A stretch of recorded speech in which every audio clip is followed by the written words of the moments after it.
Welcome back, everyone, to the Valorant Game Changers Asia Pacific Open 3. Tash Bunny alongside Donut, your panelists for today. And I have to say, the opening song is a bop, and so was his first match. If you guys just tuned in, SMG versus Deviant Topaz, 2-0 in favor of SMG.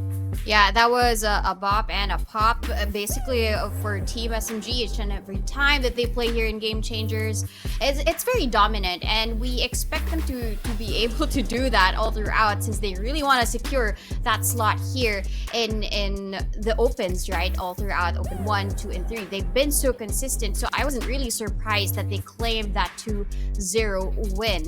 But another new team that we will be seeing would be the second match, right? Not necessarily a new team, but a reformed team in the likeness of previous NGX, and I'm pretty excited to see this team go against their quote-unquote rivals, frenemies, I would say, of Team RRQ Kaguya.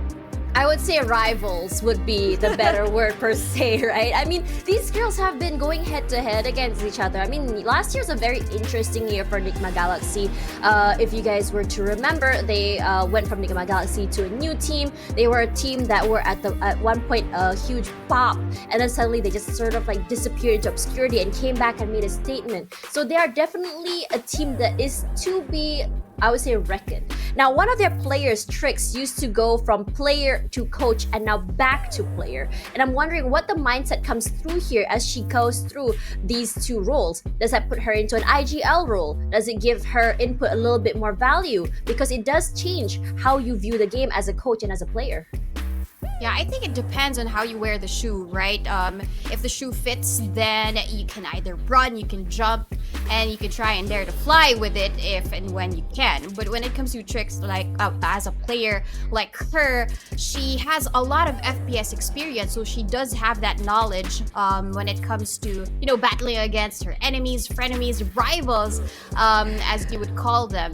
Right, so I don't really doubt her ability to be able to switch those roles. It's just a matter of using those concepts into this specific match right here, where it really matters the most.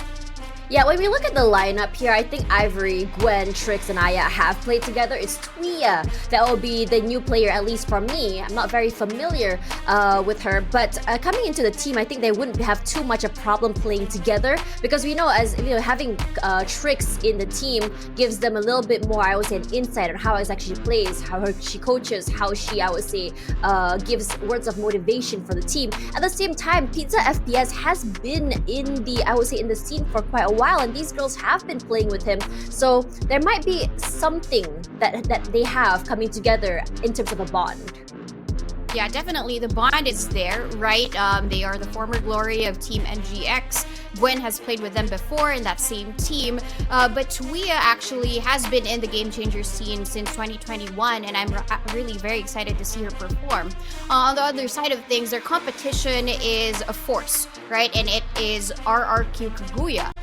Before, their former team member Aluka, the duo of Aya and Aluka, has now been reformed into the rivalry that we want to see now.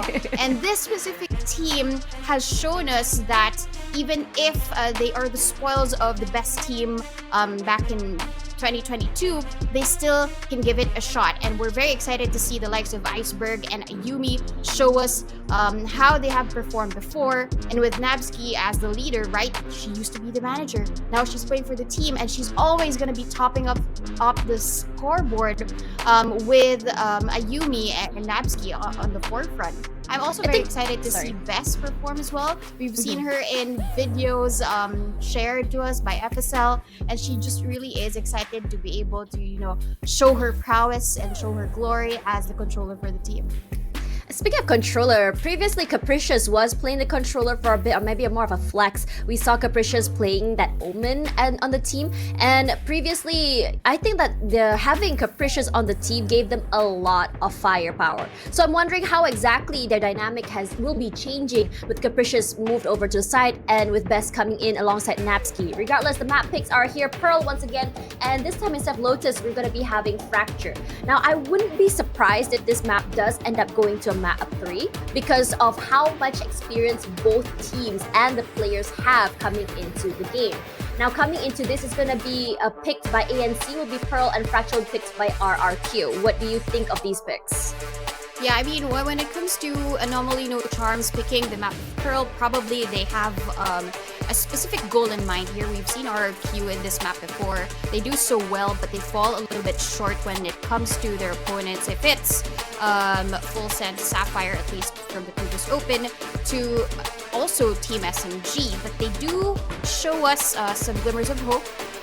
But I think Team ANC, with the leadership of Trix, she has something in store for us. That's why they chose this specific map.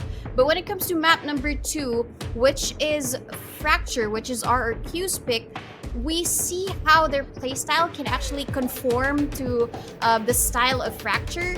They're very slow, they're very steady, and with all of the openings and the entryways in Fracture, you wouldn't know where to expect RRQ. So I guess that really fits into the picture. But for map number 3, Ascent is, I think, a black hat for me. We can draw whatever that we want, but it's up to the teams on how to draw it themselves.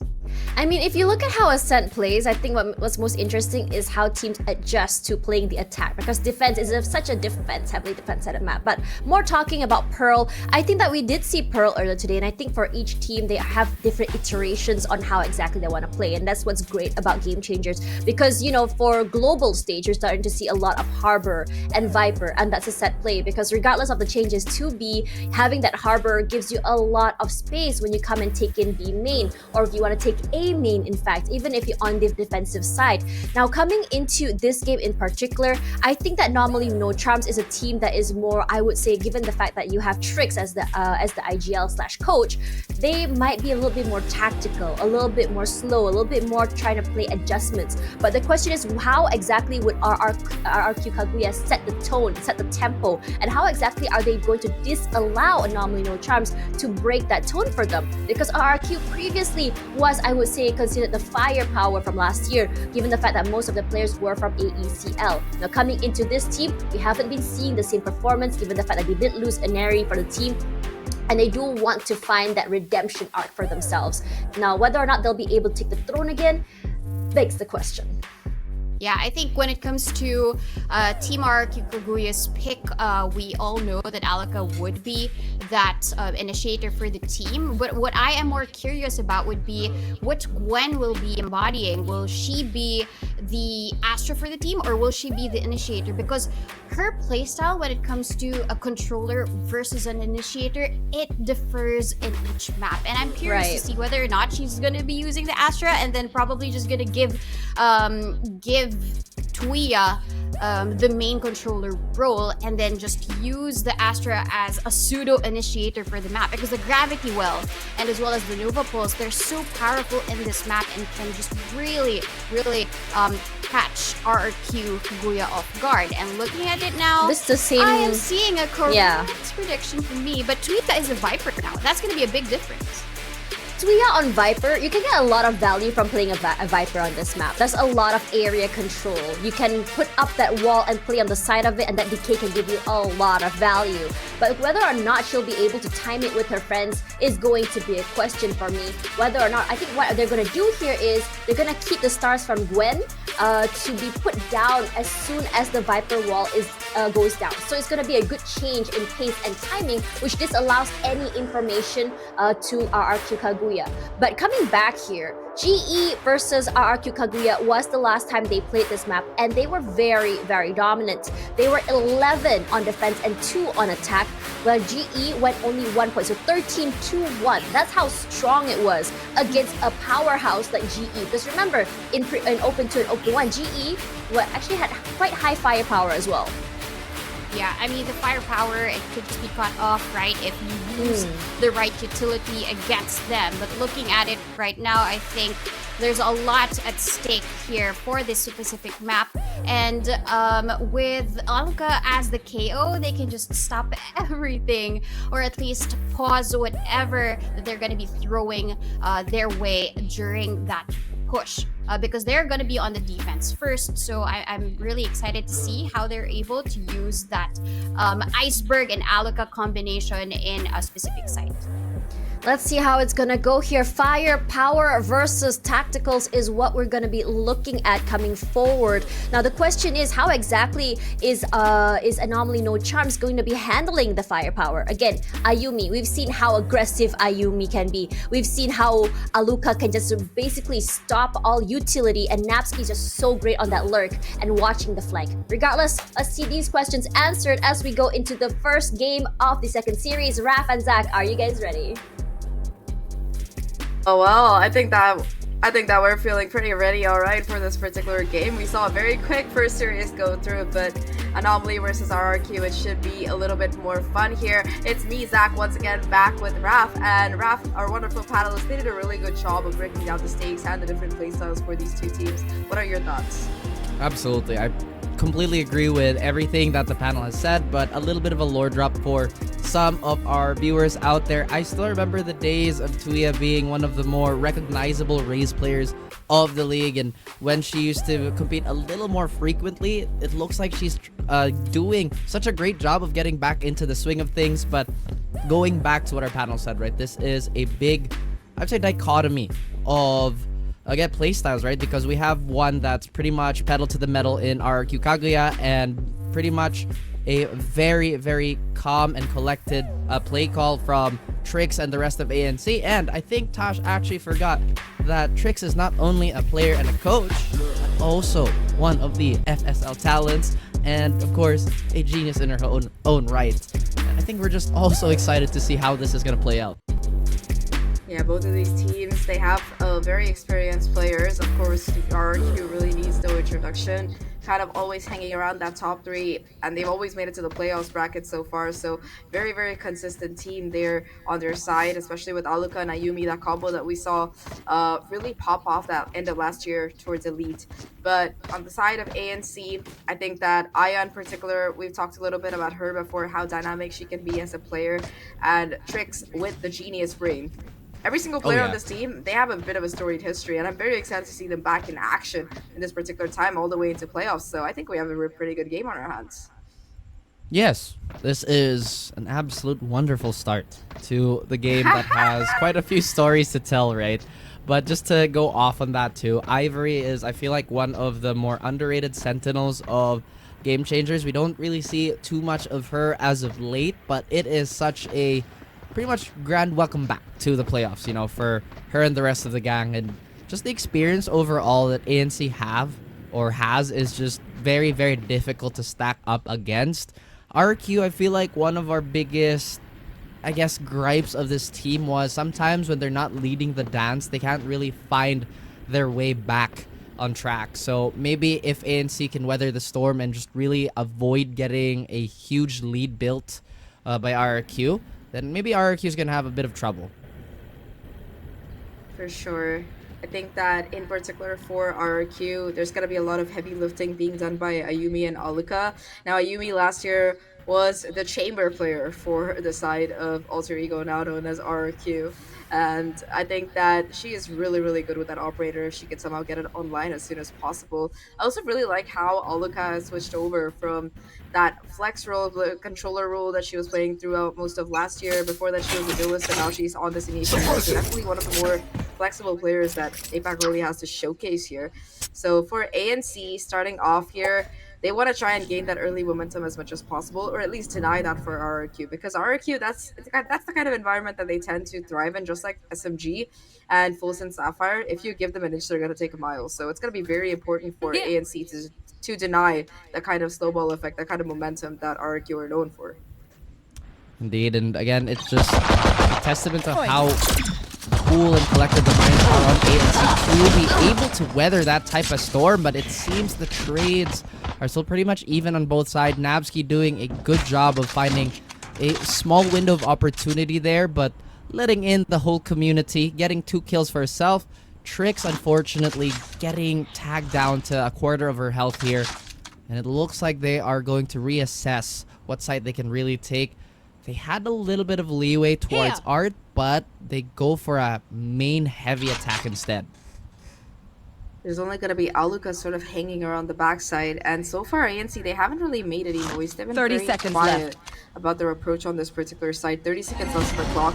RRQ, they're gonna have to hedge their bets. They know that the hit is coming. The question is gonna be where exactly, and Aluka hears all of this to possibly find the timing here, but it's gonna be Tia walking away with that kill, almost expecting that positioning, and Spike with planted. Aluka going Revealing down area. like that, it's gonna be a very easy plant and easy control taken to boot for the side of RRQ. Now, sorry, for the side of ANC, a couple of their players get spotted out, and they're trying to maintain the advantage that they have. Last player standing. Iceberg taps to the defuse, but will be taken out by Aya almost immediately. And now it's just gonna come down to Best, who is just jumped upon, pounced upon by Tia as ANC. They take this pistol. Well played here by ANC. You know what I really appreciate was that again Arctic again they already had a few kills to their names, but they knew that the defense was going to lean towards that part of the map, so instead they go for a quick little reroute, still achieve their goal, and they are pretty much gearing up for the anti-eco here. RRQ, not really known for their defense as well, are at least up until the point where Ayumi gets an operator, but for now it's gonna be a Marshall and a bunch of classics for the gang. I mean, I wouldn't knock that Marshall. Ayumi has hit some yeah. really nasty shots in the past with that, but at least temporarily the economic advantage seems to be overwhelmingly on the side of ANC. They're not really forcing the issue though. Once again, they know that RRQ sometimes likes to go in for these stacks, these very heavy kind of plays that could lead to problems, so they're just taking it step by step. You already do see a quick rotation by that RRQ squad over towards this A side, where apart from the Killjoy utility, it's gonna be most of their players just trying to fight for the side actively here. They execute finally coming in. Ivory kind of leading the charge. Spots on that first player, confirms that kill, but a lot of damage has been done, and Iceberg is able to capitalize and trade things out. Numbers still remain in favor of ANC. Look at the number of tags that have come through. Aya still though ticking, still alive, hitting those precise ghost shots, and Iceberg with 6 HP left and a dream. How much more can she do? Dream indeed, but ANC, they look like they want to wake up RQ as quickly as they can, at least in this situation. Iceberg, like you mentioned, just pretty much a breeze away from falling, but one cheeky right click to change the tone, but that's going to be more than we've ever asked for. Suddenly, a steal from RQ. How did that happen? Oh my goodness, ANC, it looked like they had everything thought of. But ANC, sometimes these things just happen. RQ, how? Let's see, Iceberg gets 2 kills with the classic, and Ayumi, of course, when somebody whiffs on her with the Marshall, is not going to miss. So 2 apiece for them, making that 2v4 coming through for RRQ, a round that they had absolutely no business winning, but we pointed it out in the beginning, right? This is RRQ. You give them an inch, they'll take a mile, and Iceberg will be very happy to walk away from that round with 3 kills and that anti-eco stolen away. Now it's going to be SMGs across the board for Kaguya, still playing this bonus, and Anomaly, no charms. They're going to have to make a hard choice. They have a bit of a mix-it buy here on their players, trying to, of course, have the killer rifle on Aya, who is only 2 away from the Bladestorm, so still will be able to have impact on them. There's going to be a lot of heavy lifting on her shoulders, and she is ready for it. I was about to say that this is a very, very peculiar buy, but now they have 2 Vandals, again, to their name. ANC is going to have quite a bit of, again, allowance to do as much as they can here. B is looking a little bare on the side of RRQ. Best has no idea that a few players have already crawled up towards Connector. Does have Phantom in hand. A frag to her name. It's Aya to fall. Best still very, very worried about that longer angle here, so she's tucked herself in a corner. And see they've gone mad scramble to find this perpetrator, but Bess is not going to falter despite every single person trying to fence her in. Tricks with a sheriff. You talked about dreams. Looking like a nightmare for her. She's looking to align the shot. Bess gets 4. ANC, they're going to suffer an eco buy here. That was, again, a pretty peculiar buy. Really nice shooting coming out of Best there towards that backside. You might have her pinned in, but you gotta consider, are you sure you're the predator there? Because Best just looks completely in control of every single shot that rung out from her. Multiple headshots on the Phantom, and of course, just Aluka with that necessary backup. It could have, I believe that Best could have probably gotten the ace by herself, but it's always nice to have a teammate in the back to try and help you out there. Now, Anomaly, forced into an eco. They did put together whatever resources they Get out of could my for way! that last round. Aya still with the Blade Storm in pocket, so that's an ultimate that could possibly make a difference here. And it will be forcing Aya to once again beat that first point of contact to try and build upon. But in the meantime, RRQ, they're playing very mid-aggressive right now. That is indeed the point of interest they've chosen for themselves, and perhaps somewhere they really want to pull the attention of the opposing team. But too many rounds already, well, 2 rounds literally on the side of RRQ where they've declared to call an ambulance, but not for us. They'll steal it away.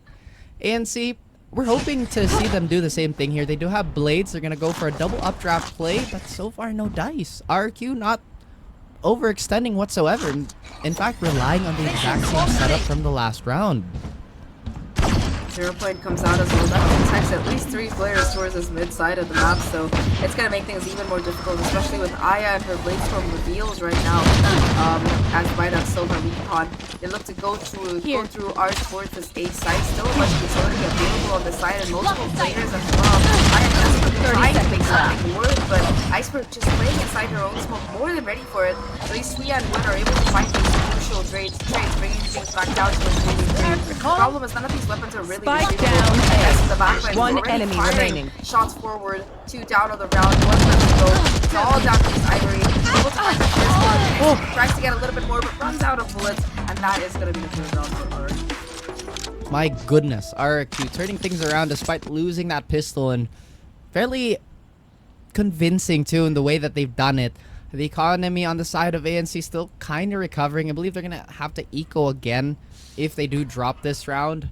RQ looking very, very comfortable here. They do have the Hunter's Fury, and they do have the Cosmic Divide if they choose to use that. Now, one thing that we've noticed with the compositions, and I guess very characteristic of both these teams, we have the double controller on the side of ANC, wanting to have a more methodical approach and pretty much a slower pace, but so far we haven't really seen them isolate these angles as much as we would like to and deny the open space that these double innies can really find value. But as I say that, we lose Ayumi on the side of RRQ. Once again, tries to go in for that mid pressure, and this time Aya in position, in place for the punish to get that crucial kill. Now Ayumi taken out of the equation. Best still has that Cosmic Divide for the retake. No ultimates on either side apart from that particular one, although for the side of ANC at least they're pretty close to a couple. In particular, that Viper's Pit is what I have my eye on. It can make just retaking so much more difficult, especially since Snapsky doesn't have that lockdown.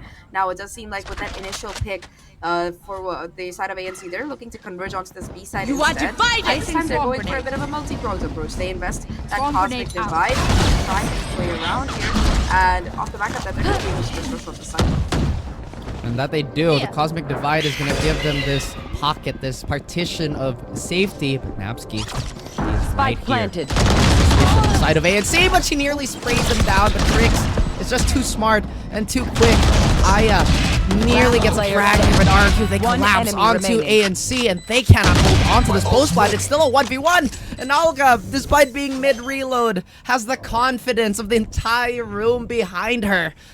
ANC, yet another round slithers, slips away from their grasp. Really, really well played there. Excellent trades coming out, and of course, just the positioning held by Aluka to clear things out angle by angle. The thing is that most of these fights that RRQ are taking on this particular map, especially on these retake scenarios, they're not really 1v1s. Like Iceberg enemy and remaining. Aluka, they have like this kind of mindset methodology that lets them just find these crucial angles. And of course, it came down to a 1v1 in the end. Tuya, in that kind of situation with their HP low, probably didn't think the Viper's Pit was a really good investment. There was a lot of time left on the clock as well, so unfortunately that's going to be a very nice retake coming out of RRQ. They were ready for it, Raph. They were just waiting. Like, the moment that spike went down, even though it was like a 3v5, they were just ready to swoop it. Ready as RRQ will ever be, and they've just been so explosive during their whole time this entire season. And ANC, they're still trying to find a bit of footing here. Typically, this is a pretty attacker-sided map because of just how the rotations work and how inherently mid is somewhat difficult to contest as a defender. But RRQ, they've just not been rattled at all, despite, again, that crazy, crazy second round that they should have not won. The momentum is pretty much palpable on their end. And see, they're still looking for answers here. bit of a conundrum and a bit of a doldrum here. No wins in their sails at all. I've got your trail. Really slowed down. It's gonna be really working. Despite having those resources, despite getting that spice down and starting off with a huge advantage to lose around like that, but you really got yourself tilts RRQ at the risk of building up that momentum that we were talking about in the past. Off the back of this null command, it's gonna be so much more difficult to really make it real side, although Aya once again able to find these 30 seconds left. Best towards the backside along with Oliver, still holding strong. Aya doing all that she can along with Gwen right now and joins in the fray. Make sure that the spike is well to find it, and it is going to be a 2v3 retake for RRQ. We've seen them do this before. Best already enemy farming out remaining. of the corner, finding a really good shot. Now the operator in hands of like desperately trying to make something work out, but it's not gonna be happening. ANC, they take control of the site and they hold on to it. Maybe they're finally clear of the dead water as ANC managed to avoid the value of that operator, to be honest with you. Ayumi demoted to a Marshal at this point. However, she does have a Blade Storm in hand. So we are going to see quite a bit of that. Aya's not too far away from it either. It does look like the post-blast would be fairly problematic if Tuya is within the vicinity. That Viper ult is just going to provide so many problems, especially if RRQ lose any of their initiators in the opening sequence here, considering the fact that they love to brawl for mid. This time though, RRQ, they aren't getting as aggressive as they've been in the past, especially with Ayumi being taken down, that operator not being in play anymore in the last round. They're looking to get aggressive perhaps on other parts of the map, especially you see a bit more concentration towards this A main side of the map. This time around though, from ANC, they've adapted a little bit themselves, going for more of that mid presence, looking to do a little bit more damage, and it's once again going to be Aya trying to find damage, gets blocked out by her own teammate, and Ayumi able to capitalize and take that ivory. Oh boy, a little bit of a traffic there. Could have been worse, honestly, on the side of ANC, but they do lose Ivory, so that's going to be quite a bit of safety removed from play. And now they, once again, take a step back, see where they can find an opening. Aya is still very, very antsy for this mid-fight, though. And RRQ are not giving her any information, any value whatsoever, at least for this moment. RRQ, they're guessing that this offense is 30 going to head seconds left. towards B, but no. Natsuki, though, feels there's a disturbance in the force. That is a crazy flash. I thought somebody was going to crawl through there, but apparently not. I mean, if they saw that flash, they're just like, nope, I don't want to take this fight in this close corner. Now, 7 seconds left. They have to make their way onto the side. Aya once again finding 10 seconds left. Still in this corner, still on the side. Catching on that first player, looking for a little bit more, playing around the smoke. 5-second kill as well, and Gwen has to stick to plan, has to go for Spike it. planted. No other choice. One enemy So I think remaining. this spike will go down, but Ayumi and Best in that gap, they're able to converge and take down the 2 remaining players. Once again on this B side, Best is just unstoppable, dancing through her own smokes to be able to find those kills. There's just no way to take her down. Absolutely, and what I find interesting here is that we're kind of seeing the weaknesses of this double controller comp, specifically because they don't have any hard confirms or any reliable confirms. Yes, the flash is going to alert anybody, you know, that there's somebody there, but it doesn't really tell you how many or how they're going to be situated. It's going to help in the brawling, but again, RRQ just maneuvering on this open space as well as they can. ANC, they burn a timeout here and look to go back to the drawing board.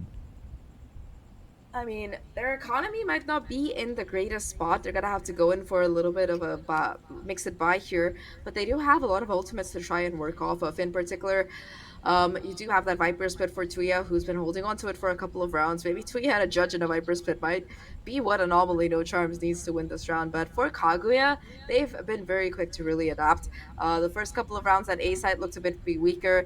Immediately saw the backup coming in from Iceberg as well as some of the other teammates. They're very quick to rotate on that side. And on B, they're happy to just play a little bit back. They know that Bess has so far looked absolutely unstoppable with the angles that she's been holding and the way she's been playing around the smokes. It's just impressive how quickly Kaguya are on the rotate and at general map control compared to ANC, who are just, unless Aya gets a kill right off the bat, maybe and others to follow it up, it's been almost impossible for them.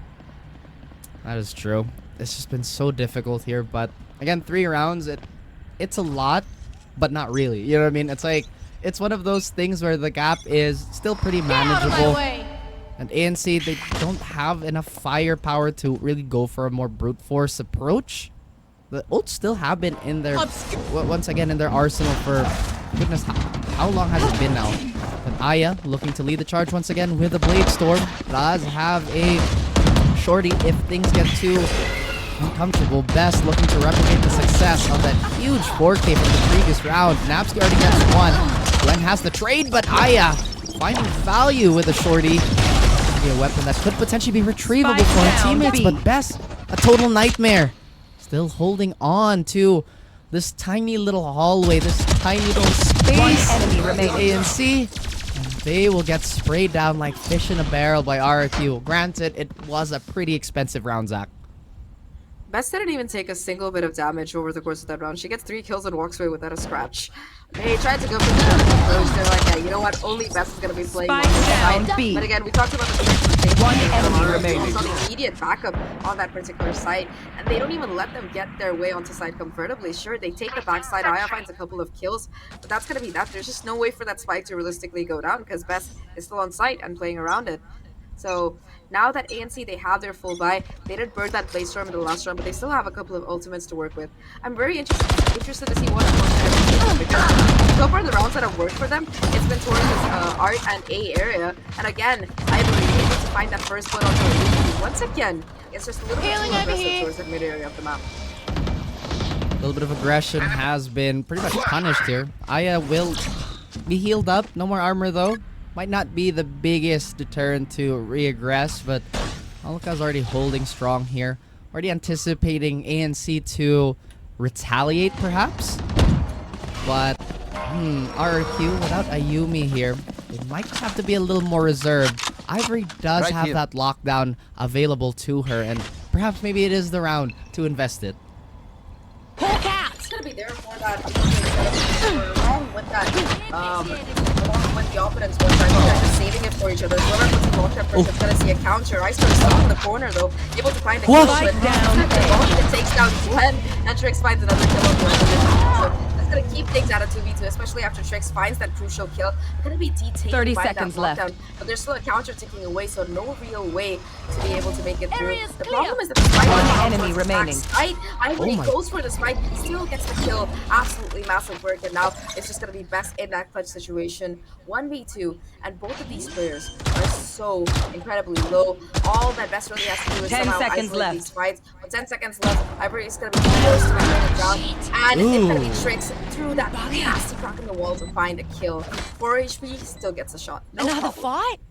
I thought ANC would set up a crossfire from Art and from main. Spike down A. Killing and kill is the name of the game here. We actually enemy saw Ivory remaining. do it. It's like, oh yeah, I need to spike.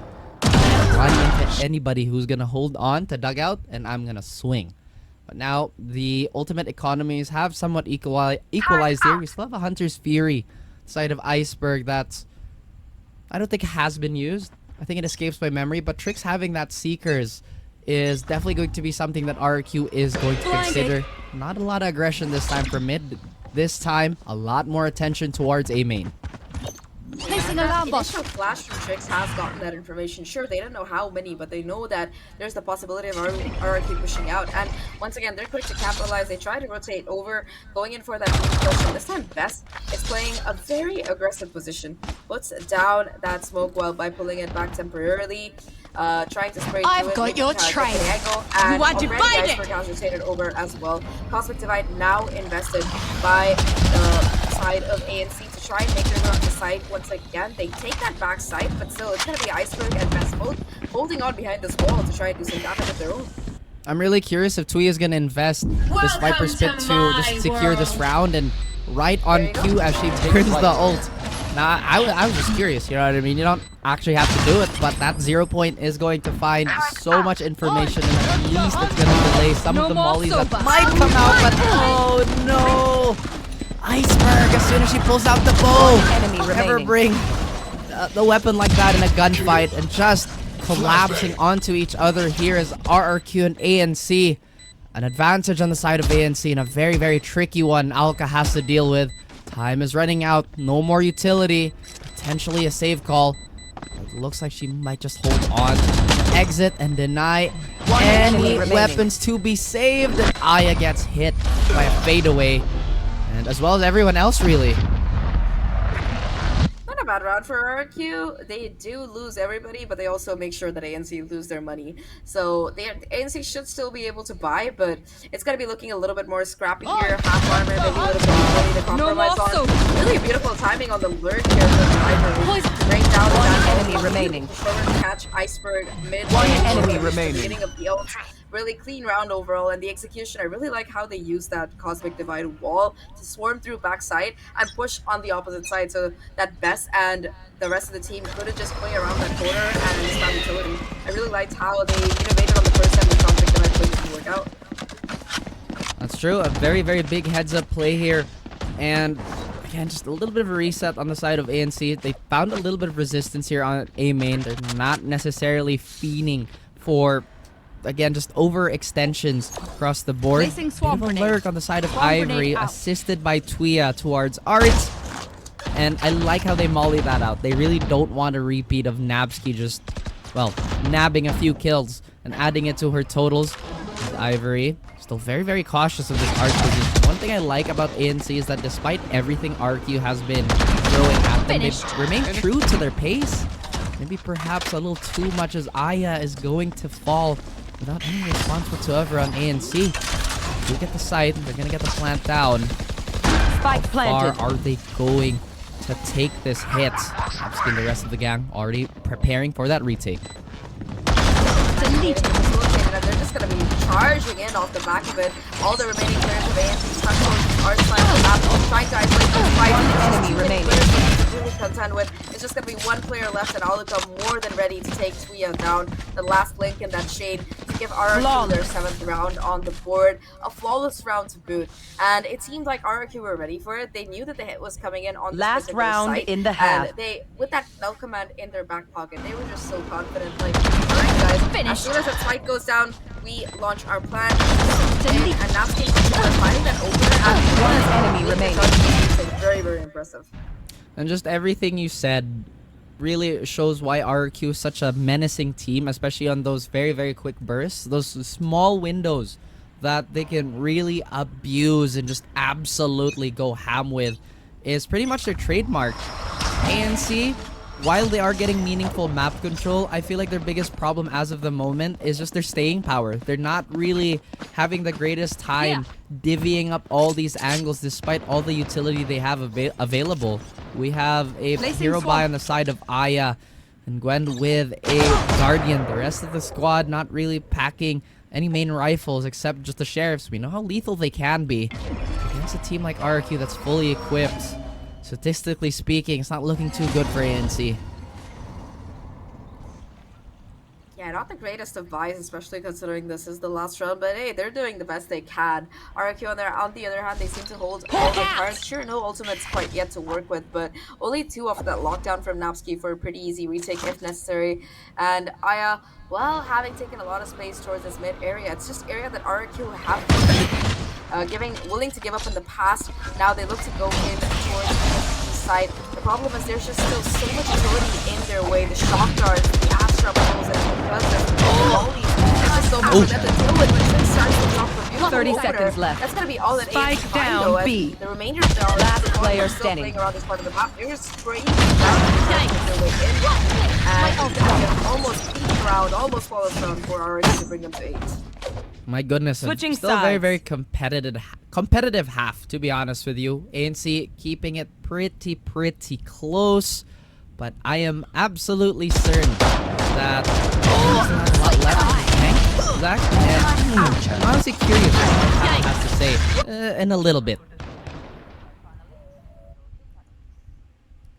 There you go. Maybe my curiosity is going to be satiated, and we're going to be throwing it to our panelists.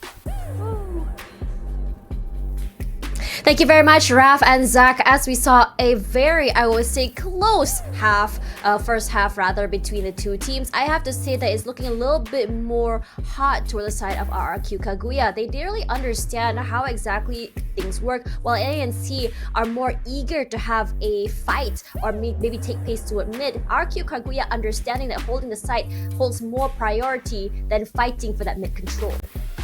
Yeah, I think when it comes to RRQ's defense, they had more wins through the retakes versus holding down the sites. Each and every time, Aya would get the first blood, the first kill on towards the round, but whoever is there in the site, Bess. Bess, when it comes to her defense, would use her smokes, her nebulas to her advantage, and she would just get all of these kills on towards the side. She stands her ground, doesn't move a muscle.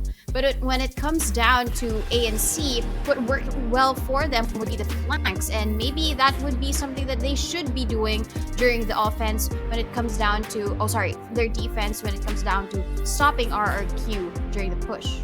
I think what's really important to talk about is more about Bess and her defense, as you mentioned before, her multi-frag potential, her movement, and she's just so controlled when it comes to discipline. We see a lot of more reactive plays compared to proactive plays, while we did see maybe Tricks try to make something happen. It's really hard for them to really follow up because of how quickly team RRQ rotates, how willing they are RRQ to play with each other and wait for each other.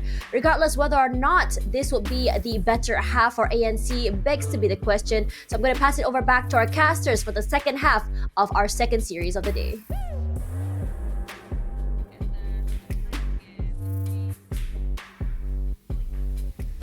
A lot of curious minds on the desk here. Not just us, but also our panelists as RRQ. They've really done a great job of pretty much anchoring their side. Now it's their turn to play, well, again, the offensive game here. Once again, guys, my name is Raf, and we are joined by, obviously, the very, very wonderful Zach. How you feeling?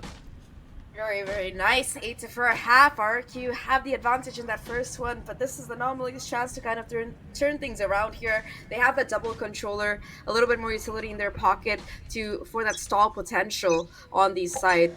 The thing is, will that be enough to deal with RRQ's onslaught? Because they do have the duelist Ayumi, but they also do have Aluka, who's basically like a pseudo duelist the way we've seen her play in the past. So it's going to be very exciting how they're taking their confrontations.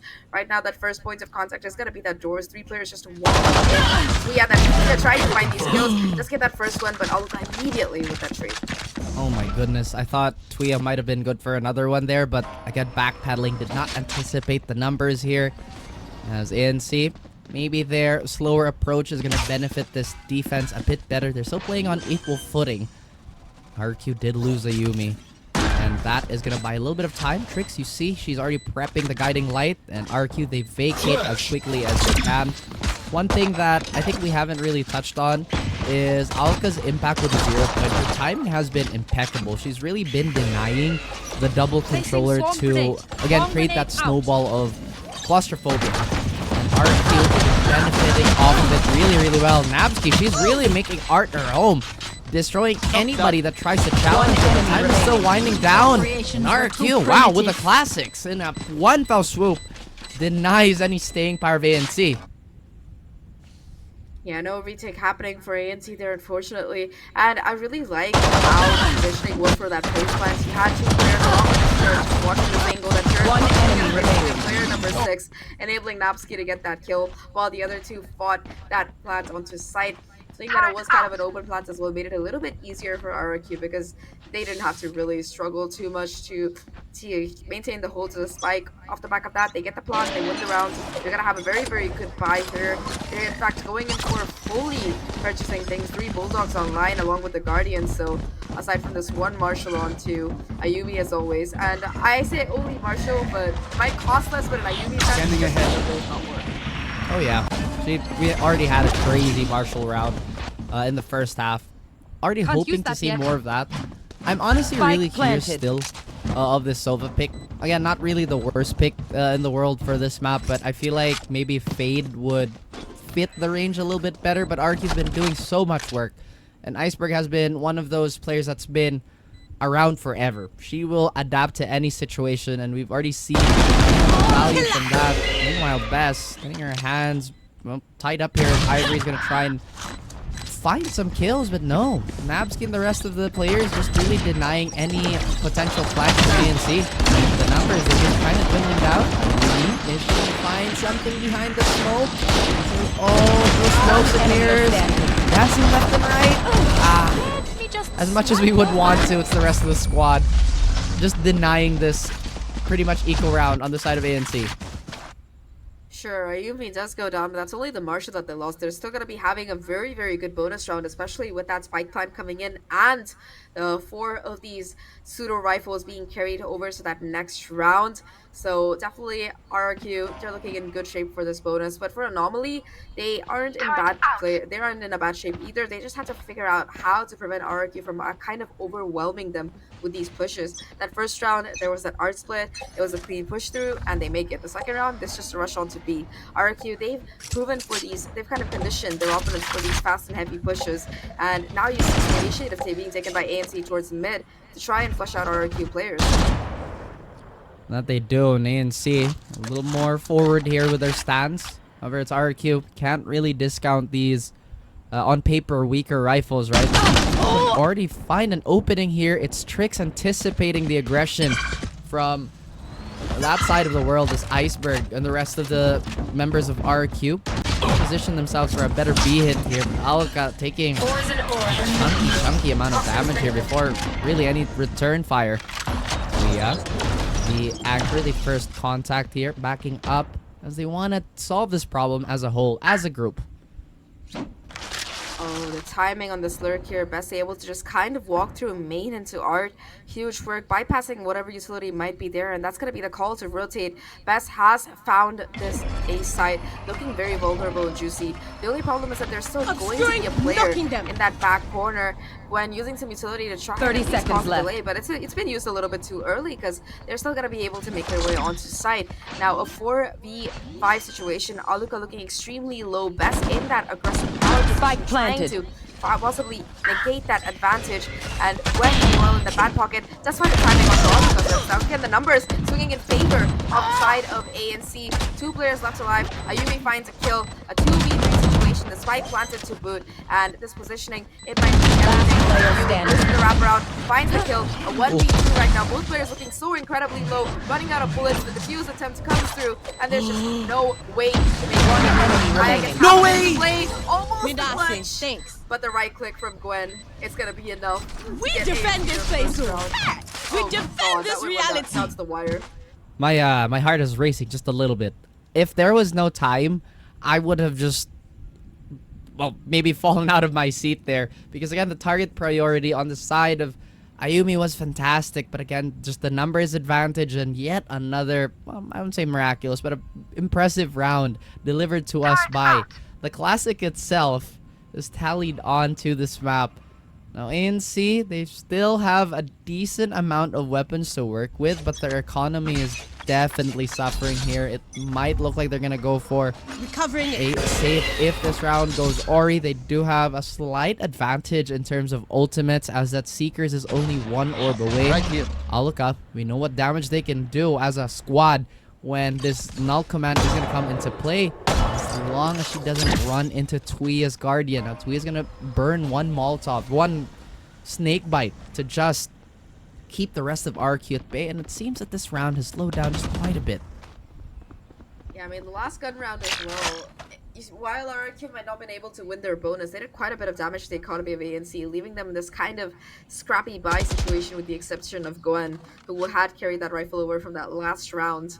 The problem is that for RRQ, the reason why they got into side the last time around was because of the alert from Best, and this time around, AFC, they're not giving that much quarter. However, Aluka able to just kind of walk in, play that distraction with a flash, takes that engagement and wins it out to 2 kills all the way towards the arc area, and that will open up this A side for business. To boot, it's gonna be Gwen trying to make it away, and it just doesn't work out. A 2v5 retake. We've seen this exact situation go against ANC. And while RRQ stole the round in, again, similar conditions, just really not going to happen for ANC this time. Very, very close to match point now. However, the weapons are still looking quite light. On the side of Anomaly, no charms is, look, befuddled. They've been trying to hit Art as hard as they can, but RRQ have had all the answers. Every time they've been trying to establish a presence on B long, Bess has just been a nightmare to deal with, whether it be choosing the longer engagement on main or just really holding on to the back of the site. Either way, ANC have to find answers soon.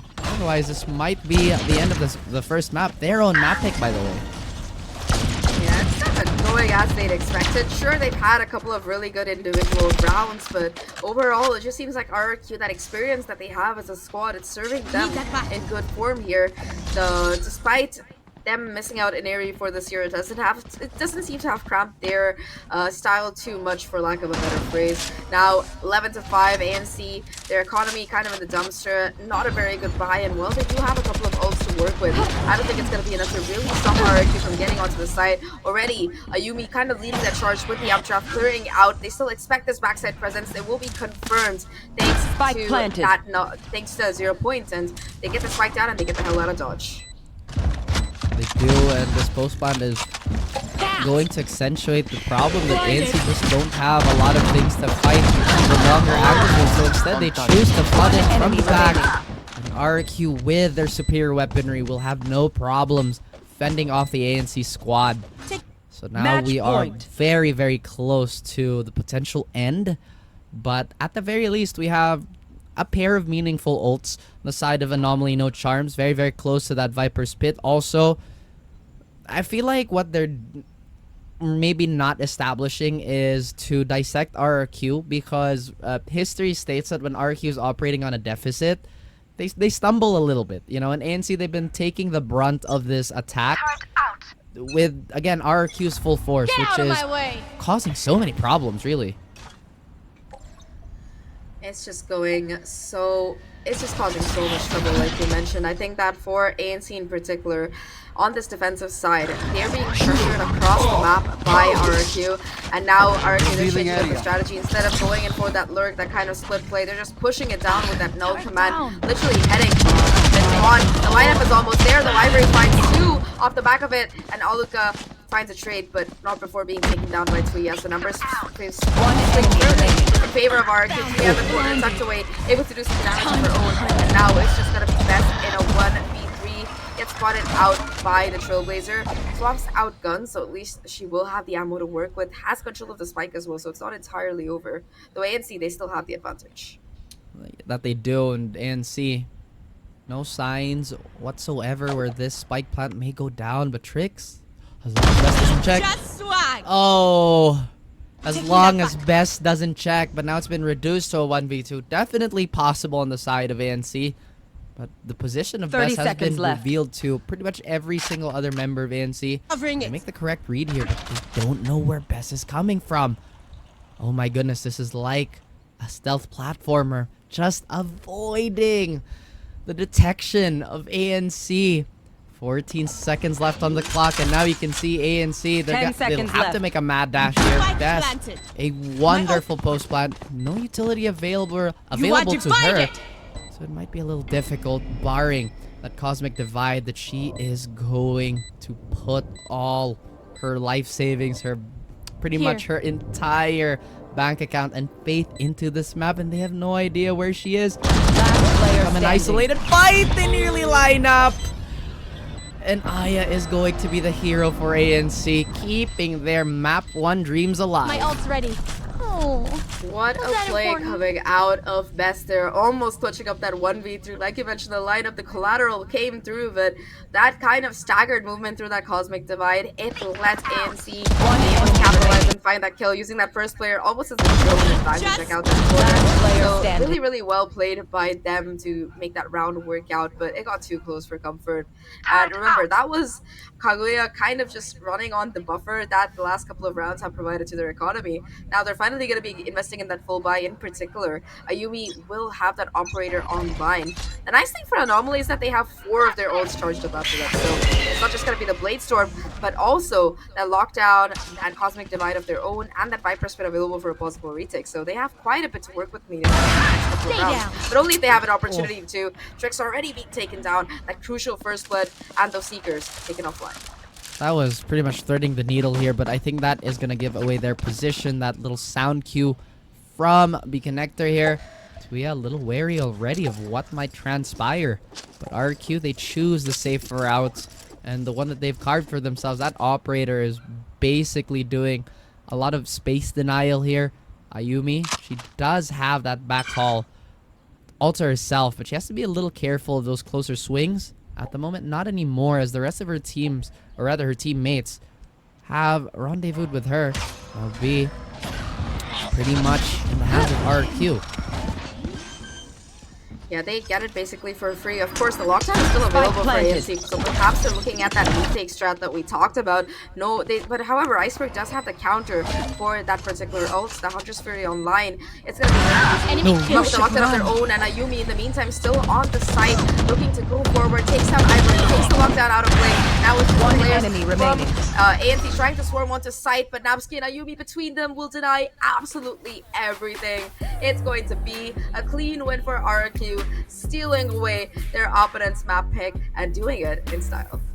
Doing it in style, and you know, that very last moment, a lot of us were thinking, why did again the Killjoy peak at that rate? But the sane play would leave the op at long and play from that angle, right? But you know what, RQ, they love to push the tempo, they love to keep it close, they love to keep it personal.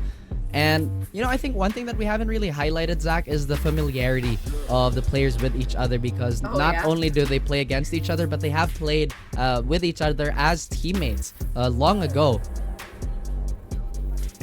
Yeah, I mean, Aluka and Aya were always like a really good combo that we talked about. But hey, we've broken the game down enough for you. We have our lovely paddlers waiting in the wings to take over from us. So take it away, guys. Thank you very much to our casters, Raf and Zach. What a game that was. Well, it was a little bit more, I would say, competitive in the first 5 rounds. It seems that RRQ showing us the dominance that they can bring to the map itself. Best with the multi-frags, alongside the really great good post-plant holds, as well as area control. RRQ shows us that they are not a team to be messed with.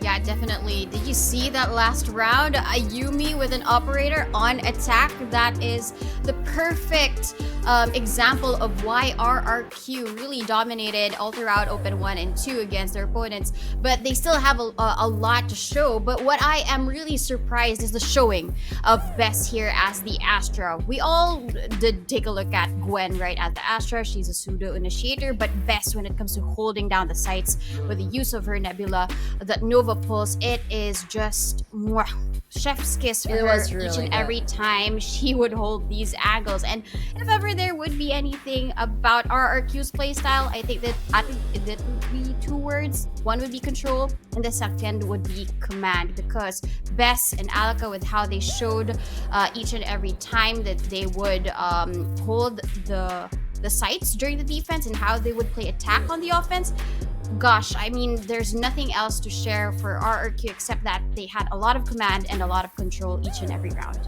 I think it's really important to talk about like how these first kills come forward. Yes, ANC was very competitive on those first picks, but it's a matter of fact. The fact is, for RRQ, in a lot of situations where they do have a man deficit, or like rather a girl deficit at this point, she would always tend to equalize. She has this really good hold, how she does these micro angles, these micro adjustments in terms of how she swings. It's just so very dominant, and it actually disallows ANC to go for that double swing at the same time.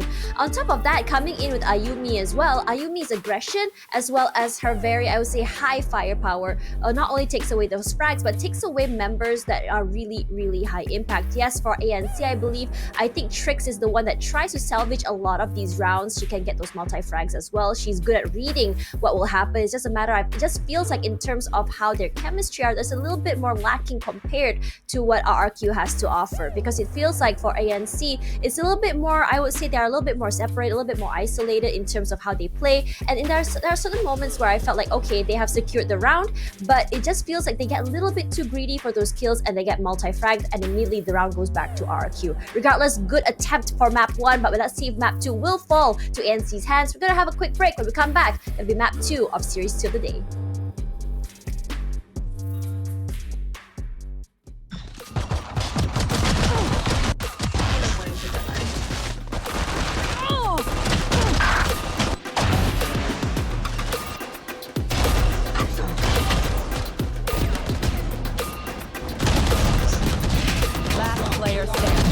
One enemy remaining.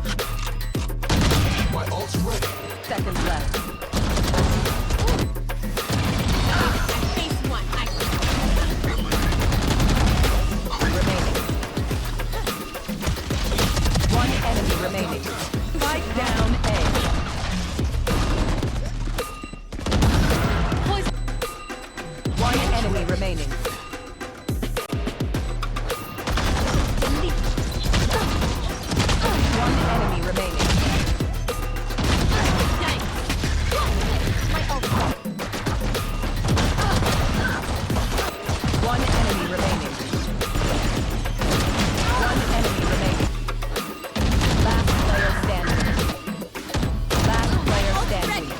suppressed.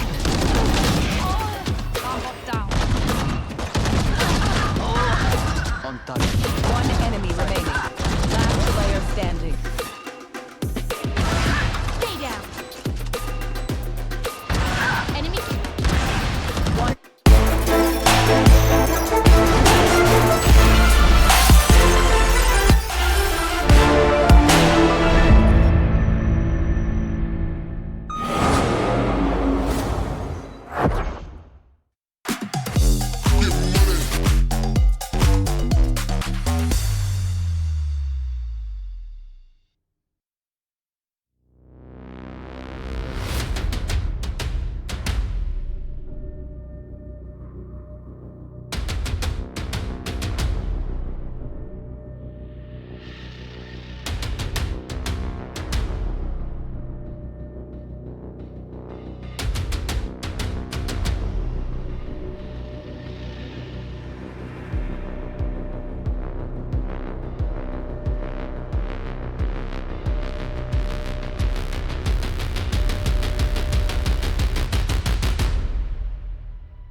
Feels almost like deja vu seeing the first map of the second series. Just like the first one, we're seeing a little bit more of fight in the first few rounds, and then a snowball will be happening. Whether or not ANC will be able to break this is the question I have for them as they head into Fracture. Tash Bunny here alongside Donut, and we're going to the second map of the second series of the day, ANC versus RRQ Kaguya.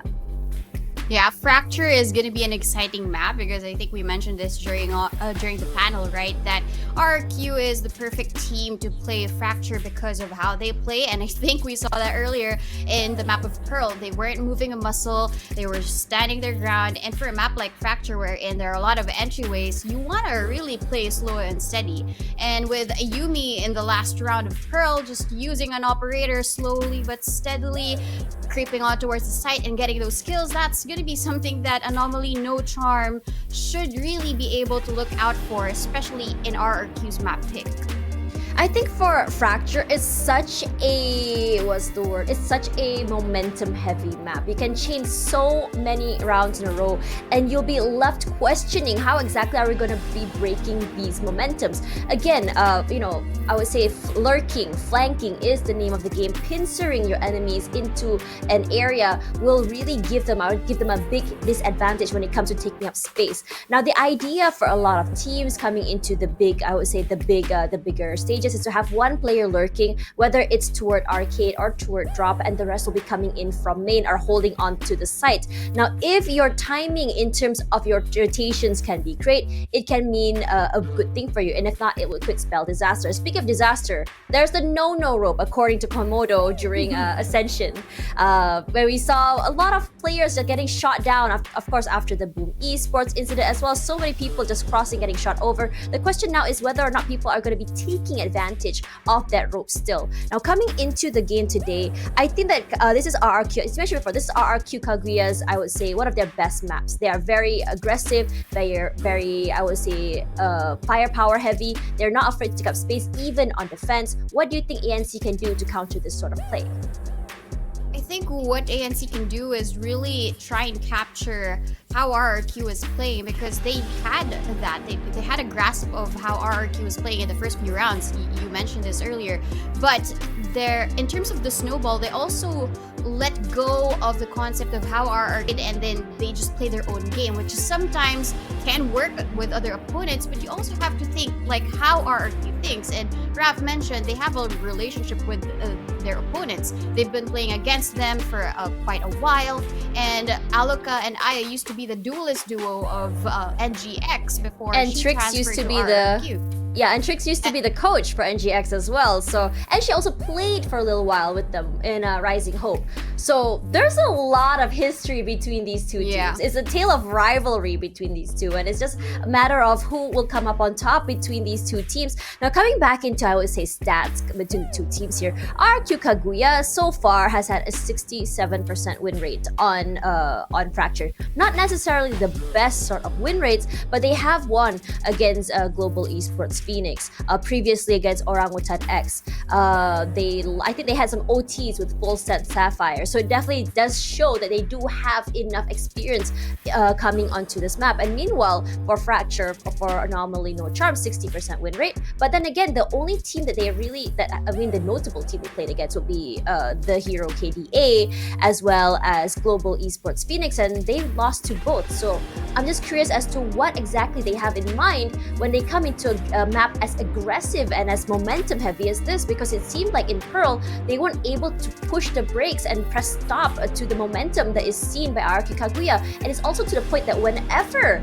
we see ANC getting hold of momentum, immediately RRQ Kaguya calls for a timeout. Yeah, I think it's also about ANC and how they are positioned within the map. It's as if that RRQ Kaguya just really has the better positions. They also outsmart Anomaly No Charm. No matter how big of a brain that you have for your IGL for tricks, if the whole team actually can assess your step before you do, then that's going to be something shaky. At least if you were to try and counter an opponent like RRQ Kaguya. And I think when it comes down to the selection of the side, right, we know that RRQ Kaguya could is actually higher in terms of the win rate during the defense. So it depends whether or not they start on the defense, and maybe I was gonna call them NGX. Maybe Anomaly No Charm can actually steamroll during their own defense, so that it can tip the balance in their favor. But looking at Pearl, which is their map pick, which they lost, I'm not really sure how they can counter that. It just has to be maybe seep in a little bit of that calm, and then just clear their head and try and play their opponent's game versus playing their own, which is sometimes gonna be shaky for Anomaly No Charm. I think for Anomaly No Charms, they had a pretty dominating round against Neons during the Swiss stage, and it looks like for how they play, it was a little bit back and forth on the attack side. For them, it seems like they're a little bit more, I would say, adept on the defense. Now, how this works, I mean, when we talk about tricks and 300 IQ, I mean, we can see those. We can see that what they wanted to achieve with some of the executes, some of the plays, some of the retakes. It's just a matter of just more of the individual plays that we're kind of questioning, right? Like the overheats, the little bit of greed, the underestimation of the teammates. Like just now, like Iceberg, 5 HP, 6 HP left, and decided to push. What they didn't realize was that Iceberg was playing so close that they were actually sprayed down eventually. And these small mistakes can snowball into bigger things. And RRQ Kaguya is a type of team who will definitely, I would say, capitalize on these mistakes. I think if anything, like you said before, take a cool head, just really sort of like, I think thinking might take some time, but if they can be disciplined, if they can play together,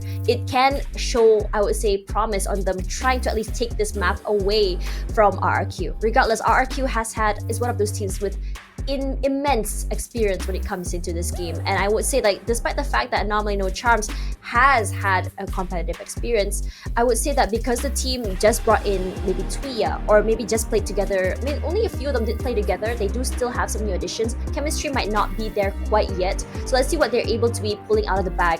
And I think today for these two teams, Anomaly No Charms as well as Deviant Topaz, I think this is one of the hardest runs. Your first map of the tournament, you're going up against some of the top dogs. Yeah, I think you mentioned a little bit about one of the team members just being new to the team, a brand new team, a reformed team. But Gwen has actually had a push and pull, right? She has been an immense and a pivotal player for Big Sight.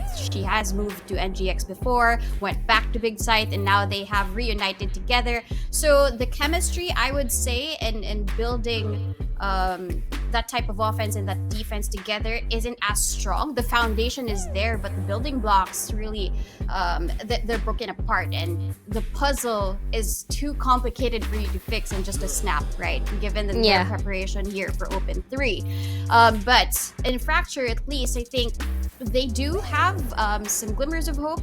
I would say this, especially when it comes to their agent selection, which really mattered the most. They did work well with that Killjoy for Ivory, so that's why she's going to be staying as the Killjoy.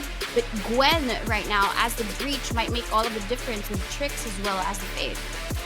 I'm really interested to see Ayumi go up against Aya. I think these two have been mentioned a lot in terms of like the firepower they can bring as being a duelist. So it's gonna be very, very fun to watch. I mean, previously I think all eyes were on Aluka when she was playing the Reyna, when she was playing the Jet. But now it's shifted. And Aluka, if she can get the timing right in her lurks, in her timing for getting those flanks, it will be massive. And as well as preventing those lurks at the same time. Now, I think there's also this, I would say, this question, right? Iceberg running that breach alongside Baby Gwen. Who will be the better breach? Whose timing will be better? And then what will be the answers? Because on top of the breach ultimate, the Rolling Thunder, you'll also have the Nightfall from Tricks as well. So it can be very, very, I would say, interesting to see how exactly RRQ Kaguya can stop this very aggressive sort of pushes onto the site. Yeah, I think it's more of a difference in how would you use the Sky, right? the Sky has a lot of opportunities here in the map Fracture. You can fake out the doors to open and just, you know, bait out information and then not commit to anything else, because that guiding light actually refreshes. So I'm interested to see how they will be able to counter that, given that RRQ Kaguya already has the lead. Will Anomaly no charm us, or will remain as an anomaly? Well, that's the question. We're gonna toss it up to our casters, Zach and Raf. On to you guys. I don't really know if they're gonna be an anomaly, but I do think that they have a lot of charm. You know, that first game that we saw between them on Pearl, it was their map pick. They had these moments where they could really pull together some amazing rounds, but overall, RRQ, they were just a little bit stronger on that particular map. And now we're heading into RRQ's map. I have a lot of expectations for Fracture in particular. I really like how RRQ play around the map and focus on that orb collection. But Raph, what are your thoughts? Oh yeah, I mean, you talked about the orb collection, and I just feel like Fracture as a map is just so compatible with RRQ's playstyle, where it's super set play heavy. There's a lot of quick bursts, and while they make ANC wait in anticipation, they're also creating so many passive threats, right? Because they're also quite active as a team. Meanwhile, on the side of ANC, they have been sticking to their pace. They have been going the very slow and very steady way of acclimating themselves to the game. But again, just the rounds that RRQ can pile on is just so much to handle sometimes. Yeah, but I think we're going to be heading into game pretty soon, so let's see what exactly these two teams have for us in store on Fracture. Now, I like that Tash brought up the zipline moments. We've seen a couple of those all around the world, not just at Champions last year, but also on Fracture the last few times we've seen these teams face off by themselves. And, well, I really hope that we don't see any more of those kind of accidental tragedies happening. There's a reason why there's a safety sign on that zipline after all. I am hoping for some extremely powerful head-to-head fights, in particular this duel that seems to be happening time and time between Aya and Ayumi. Aya in particular was super impressive in that last game because she was so good at finding those entries. It just seemed like Anomaly kind of struggled to find the kind of momentum after that. Despite Aya getting that opener, RRQ were very quick to respond. Now it's Ayumi's turn to do the same. Exactly, they have to set the tempo here, especially when they are on the strong side of the map, the consensus strong side of the map, and that's actually a pretty cool spray. I've never seen that one before. But again, going back to the game, getting a little distracted there. I think this is going to be a little more aggressive towards the northern part of the map. Defenders have already convinced most of ANC to just stay away. Iceberg getting a huge 3K here will allow her to have the Rolling Thunder very, very quickly. Yeah, 3 kills for Iceberg, but also just the spacing coming out of the RRQ side towards that area of the map. They were just ready to rotate over. They were like, yeah, you gotta reload, don't worry. We have 2 more people coming into fight. If somebody falls, there's an immediate replacement. So very, very good positioning coming out of them and really setting them up for these trades. Iceberg, of course, had a huge opener, but both Napsky and Ayumi were there for that backup as well, really tagging these players down. And off the back of that RRQ, they're gonna have a pretty interesting purchase for this next particular round. No plans, so not much money for ANC to work with either, unfortunately, and the most we're going to be seeing is a sheriff and a couple of ghosts.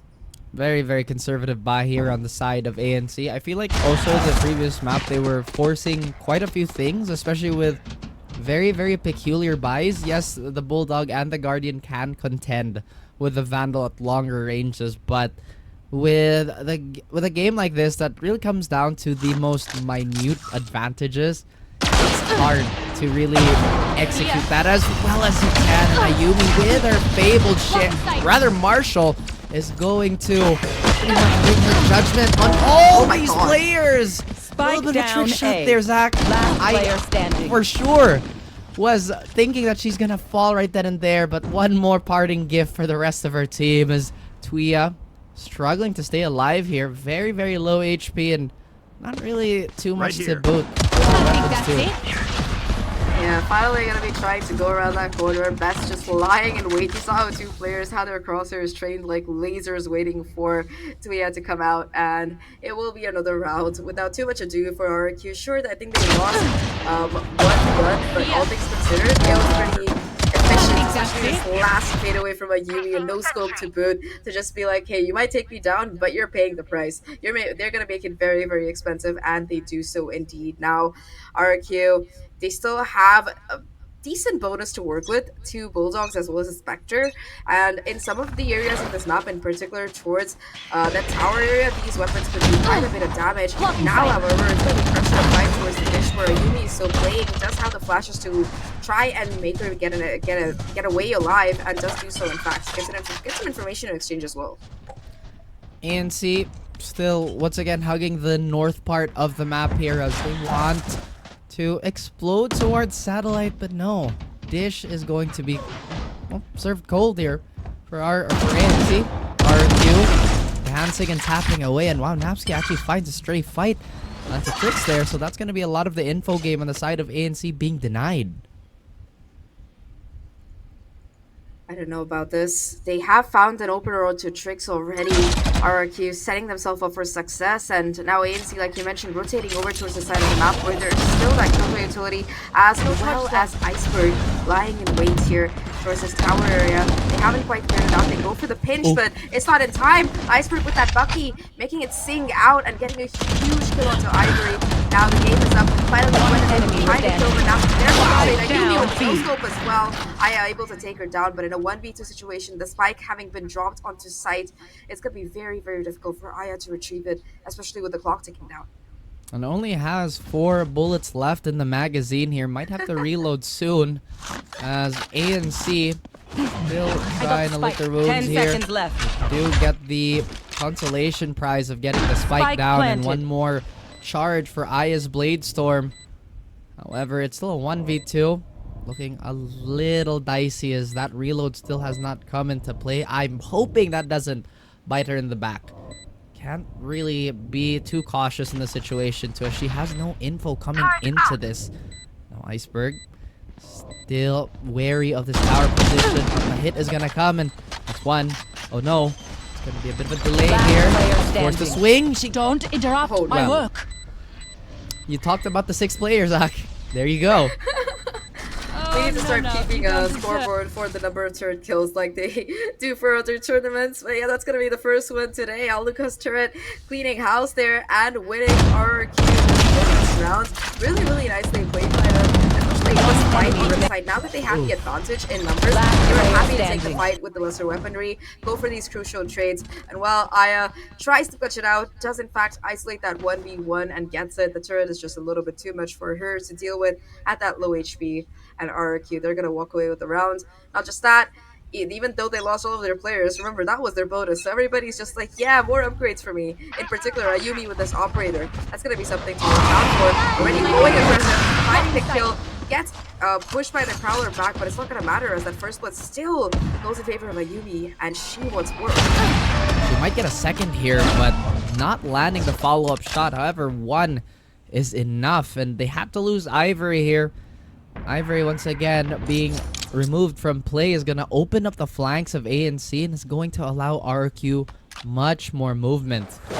And see, they still have the battle on Aya also, so maybe, just maybe, they need somebody else to set up instead of being super top-heavy like this. Bess is ready for the first contact, however, just having a little bit of hesitation. That's going to allow for a frag onto Nabsky's side. Yes, the quick trades are here. She's getting flushed out. She's tucked in a corner. Where can she go? And surprisingly, ANC don't really capitalize on this. Trix gets a pair. Gwen answers back with a sheriff. Aluka, the lone person trying to get into the side. Gwen hoping that she could bait out some sort of overreaction here. And this spike is going to finally be planted. 8 bullets. One more to take Gwen out. And Gwen knows. You gotta watch her back, as all eyes are onto Aluka, and right between them is the sheriff shot to steal a round away for ANC. Really, really nicely played there by Gwen to be able to just hit that huge shot in that 1v1, bringing it down to a 1v1 as well. Putting some tricks there for being able to capitalize on the space that Aya creates. Sure, that's a lot of utility coming on into sight. But it seems like these chaotic situations, it's where ANC, they found themselves kind of thriving both on Pearl as well as here. And they were able to just kind of make sense out of that chaos and bring it down to a winnable situation. Off the back of that round, RRQ as well as Anomaly, they both still have their economy. And it seems like RRQ, they want to fight right off the bat here. Willing them, they're ready to go. Willing them along with that orbital strike. And that combination, it finds Spike down, 2 kills attacker already. Ouch, devastating. Here's you've stolen a round away from us. However, this combo will knock the wind out of your sails. Says RRQ. We and Ivory still have spike control here, Zach, but again, with just the unfortunate events preceding what we're looking at now, ANC, they might just have to save this. Their economy, I think, is just barely enough to have another gun round, but again, they can't afford to let that crumble into oblivion like the last map. Maybe holding on for a shoulder here with Ivory. He'll get the cleanup. Nearly gets a spray control. But Nabsky is here to be as reliable as she's always been. It's kind of funny. Nabsky started off as, I believe, the manager of Alter Ego, ended up joining them on the team. So here's a tip. If you want to go pro in your career, join as a team's manager. No, I'm kidding. That's not how it works. But That's yes. You didn't hear it from me. You didn't hear it from me. I didn't say anything. So, jokes apart though, I think for RRQ, that's a round that they really needed to kind of feel themselves again. Really nice combination of utility coming out of Nabsky and Iceberg, and of course, the swing through from Aluka to follow up and find a 3rd kill on the round. Get out of my way! Stops ANC in their tracks, and RRQ, they're still looking to get aggressive. Now, off the back of that concussion, you can see Aya trying to make some space and go forward. Misses a couple of those knives from the enemy, and it's gonna be much more difficult. Now you see ANC sweeping through on either side the best. She's gonna be the one to take the fight to them, along with Nabsky. 2 kills already towards main. And once again, ANC, they have nowhere to go. We talked about how ANC can remedy quite a bit of their problems, considering RRQ is a very, very set play heavy team. And I think one of the solutions that the desk proposed is to just kind of dismantle the attack or the defense one by one. You kind of have to divide and conquer against RRQ, because if you leave them at full strength like this, it just becomes so problematic, and we're really seeing that in full swing. Aya still has her blades here, but Iceberg's already readying her utility. If ever there may be a few players straying to the way of the tower, it could be a bit of a problem. Now Iceberg absolutely sinking any semblance of resistance on the side of ANC. And there you go, the cleanup is there. I at least denying that flawless with that right click, but overall, for an eco round, it could have been just a bit better. But yeah, the nice thing is they have money again, they have those crucial ultimates, they could make this a round for their own, with the potential that's in their pockets. However, RRQ, apart from that one round where we saw that amazing combination of utility coming out, so far they've just been taking these gunfights head to head. Every round, you can see that they're pushing out on a different part of the map, and they're being rewarded for their efforts, right? In particular, Ayumi towards this A side has been an absolute menace so far on this drop. Again, you can see that combination coming in and just pushes out this time around to get that kill. Oof, and Aya already once again pushing through the defense here. Maybe a tempo change is what they needed. Best is gonna be discovered, but without sound, she still finds tricks. And see, they've leveled the playing field here. Iceberg and Ayumi, they are pretty much tasked with a very, very difficult challenge ahead of them. Ayumi's gonna push through the smoke, trying to find something off tempo, but beautiful anticipation on the side of ANC here, as they still try to hold on. All eyes are trained towards A main. Molly is going to run out soon, but not before this smoke is going to reveal their position. Kaguya is going to be the first to see it. That is going to defy them just a little bit, but Iceberg! What is that? Ice cold, but still bringing the heat to take and steal another round against ANC. I thought ANC had that, but my. I thought they had it too. It was a 2v3 and they had the time, they had the positioning, but Iceberg for 3-2 with the aftershock. I think they weren't expecting it to. Maybe it was just a little bit of a miscalculation, but either way, Iceberg, makes it work out perfectly and just gets the clutch for the side of RRQ. 6-1 right now. Momentum swinging firmly in their favor. They have that rolling thunder again after that particular round, and the lockdown as well for Aluka. Ayumi once again with the operator in hand. All the cards seem to be in their particular pockets right now, and Anomaly, no charm. This is going to be the last time they can really buy up. They're putting everything they have into this particular round, so it's kind of a do or die situation. Otherwise, RRQ, they're just going to be too far ahead.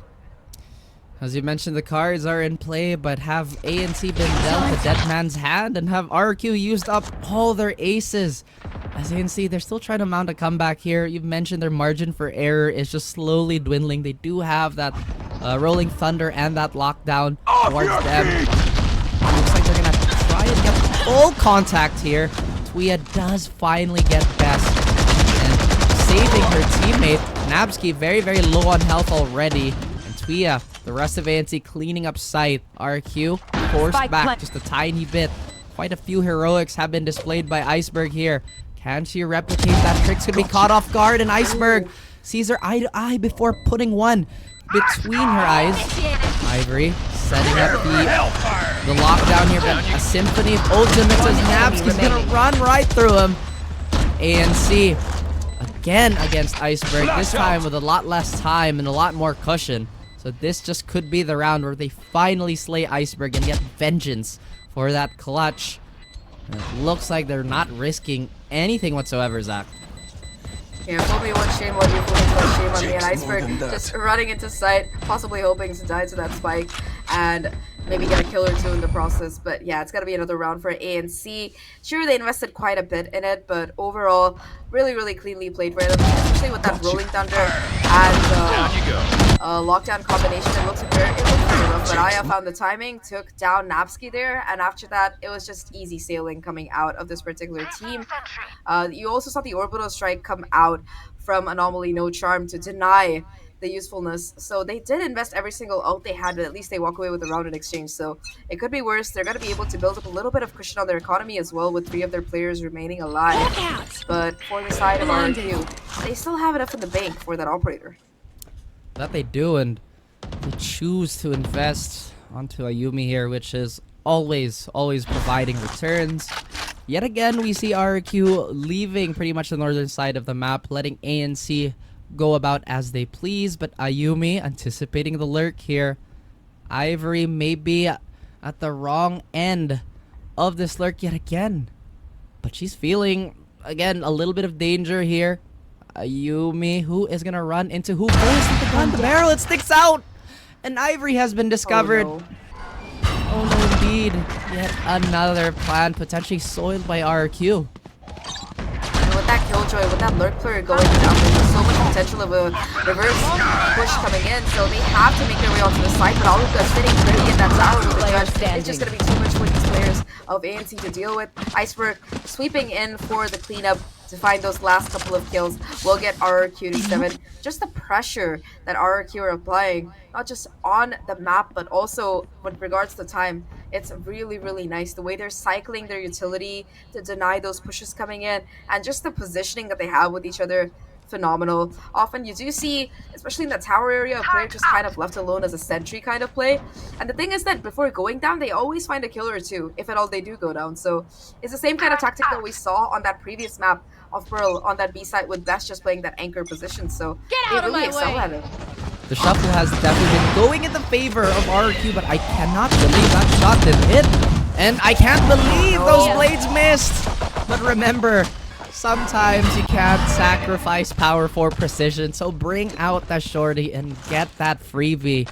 As ANC, very, very careful of how to retrieve that, knowing full well that there could be a player ready and waiting. And I completely agree with all the points that you mentioned in that RRQ, they've just been so unpredictable. To summarize everything, they just cannot be, again, controlled at this moment. They've been manipulating ANC's movements so well.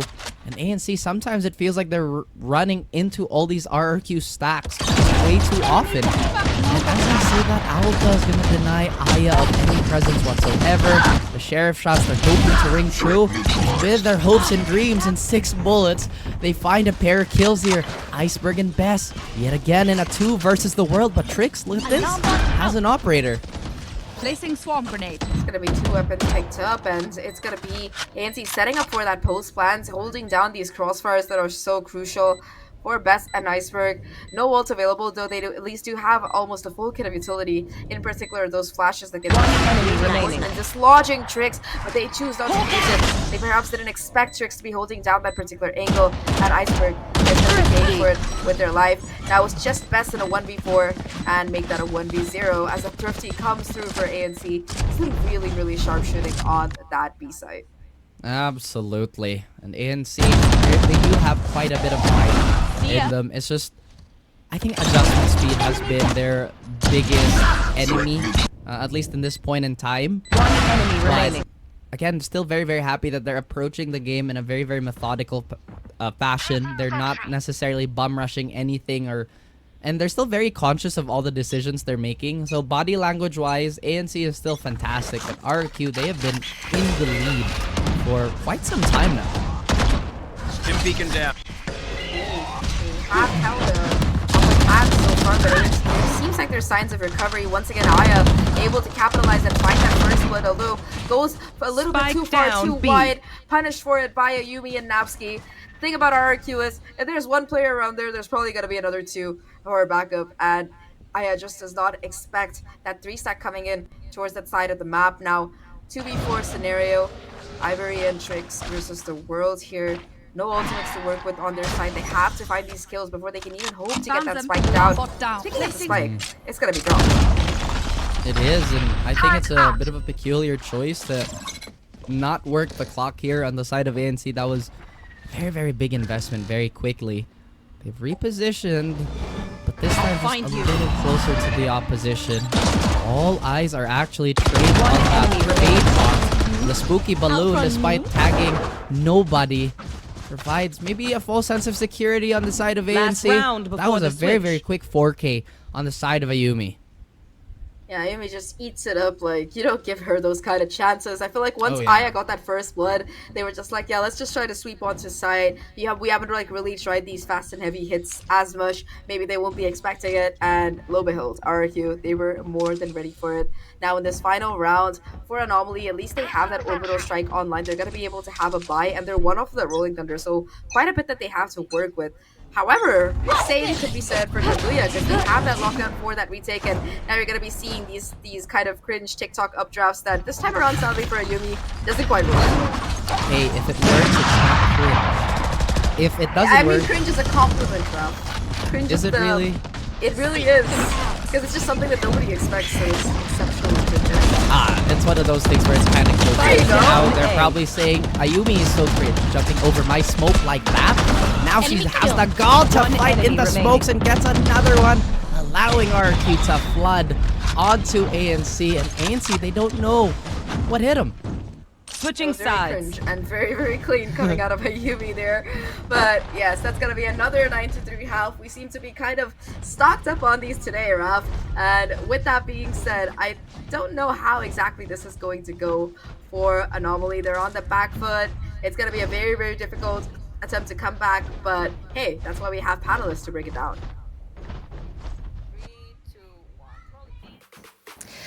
What a first half and a 9-3 once again for the fourth time tonight. I cannot remember already. Yeah, it's been quite a few tonight. And coming through here, we are just seeing RRQ purely dominate Fracture. And in like RRQ form, this suits their playstyle, aggression, playing it together. And Ayumi with either a Marshall or even an Op, she denies space and take you out of the map itself. We saw a really insane trick shot, but let's talk a little bit about what we saw during the game.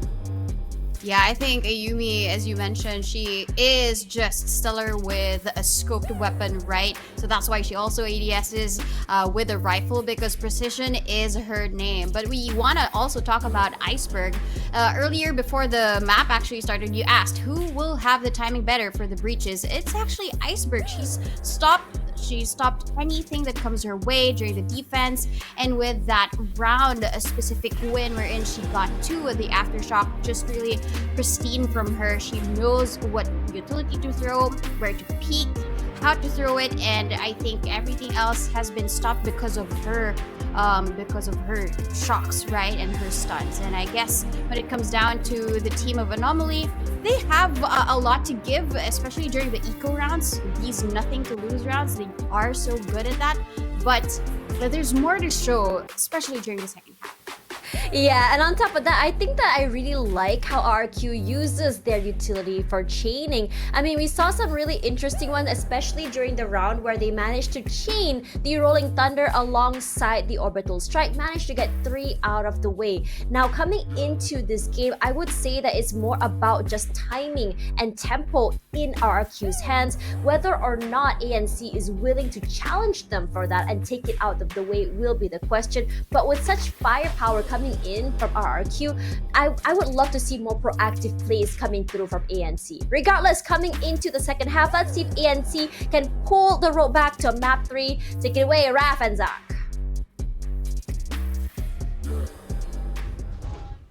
Anomaly, no charms, no superstition as RRQ looks to establish normalcy, the pecking order on why they have been on top for the longest time.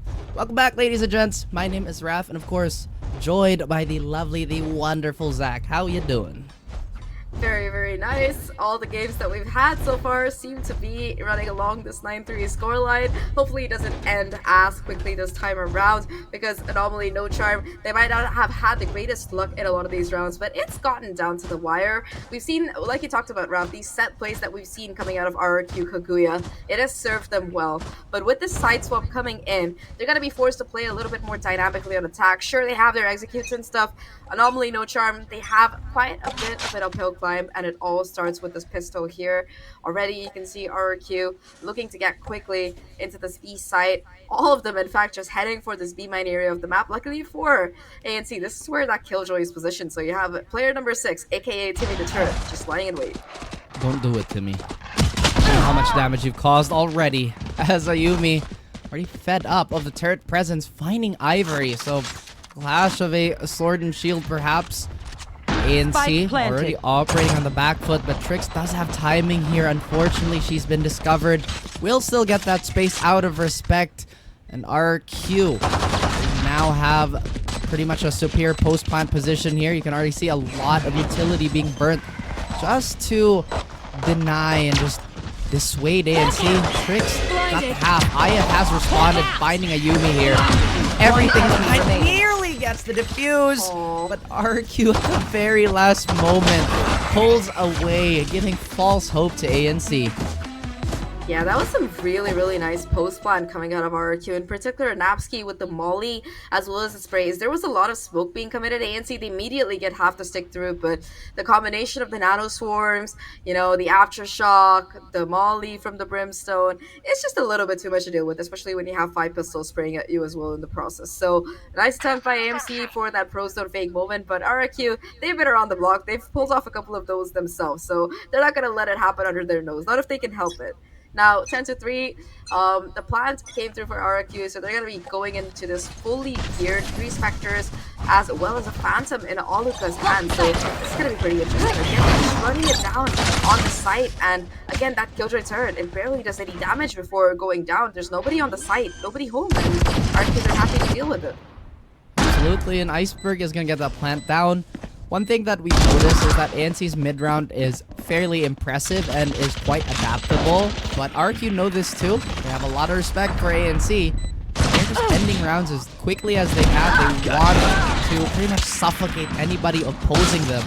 And Napsky, you did mention, manager to player, having a bit of a Thanos moment, saying, I'll do it myself. But ANC's Avengers are here to do as much as they can. There's still one more player tucked into this corner. Aya has no idea. Every single bit of utility is just going to stop the advance of ANC. And of course, just like the first, well, Infinity War, there's still a sequel. I don't know how this one's gonna end though. 11-3 right now. I think I have a fair idea of how it's gonna end unless Anomaly No Charm really whips up the magic pretty quickly. I've been very impressed by their play so far. In particular, Aya. We talked about her duelist skills in the past on the different rosters that she's been on, and she hasn't quite lost her touch yet, especially on this team. It's just that after that first kill, there seems to be a bit of difficulty in following up. We've had isolated moments of brilliance from players, of course, Ivory and Gwen in particular. Tricks, of course, with the big brain, probably making those call outs. But overall, RRQ, that experience they have, the wealth of tactics that they've accumulated over these last couple of years, it's like they have the entire playbook, and ANC, they just have a snippet of it. The war chest has definitely been filled up Launching as smoke. the years progressed for RRQ. And ANC, like you mentioned, there's still quite a bit of time they need to fully realize the potential of this team. Oh no. Oh no, indeed. That is really one of the least fun ways to die in Valorant, honestly. Well, if I step left, I'm gonna die. If I stay right, I am gonna die. I guess the verdict here is to suffer as Spike down Tuya A. eases the pain. And RRQ. Blink and you'll miss it. Tuya showing her capability of grenade. still being a star Bomb here. grenade out. Nancy, they've found yet another slither of hope. 11-3, and Tuya goes huge there to be able to find that triple kill spray down towards main. That also gives them control over the spikes. So these two remaining 30 players, seconds they left. have to really One try to enemy figure out remaining. angles here. ANC Tricks as well finds the timing, takes down Best, and it will just leave Recalling my bot. Aluka in a 1v4. Now, this is bonus round for RRQ, so they still have the economy for that next one, but every single rifle that Aluka can take out of the hands of these ANC players 10 is seconds gonna be a left. huge bonus for the rest of the team. Thread catches out her position, and at this juncture, with 5 seconds left, Aluka is just gonna be like, you know what, guys? I'm gonna hold on to my nice shiny Phantom. See you next round. Maybe not related to the game, but I wonder how Aluka gets such a clean bun on her head. I can't do it. My hair just gets so messy. She has nicer hair. Absolutely. And, well, 30 this seconds might left. be top, right? One Just enemy pretty remaining. chaotic round in general. I thought RRQ had pretty much a leg up in that early engagement, but hey, that's the beauty of pretty much game changers in Valorant, right? You will never know what's just around the corner. As ANC, we talked about the second win that they've gone for themselves, hoping to keep this map alive. And they found a lifeline after that particular round. Off the back of it, they found confidence. Aya and Tuya both going for the swing. They get a little bit too Ayumi is there for that immediate punish. Ivory takes out Ayumi finally, but again, Last players player are standing. outside. They're just so good at training and finding these skills. Aluka as well sweeps through, gets the last one, and Napski is there for the cleanup.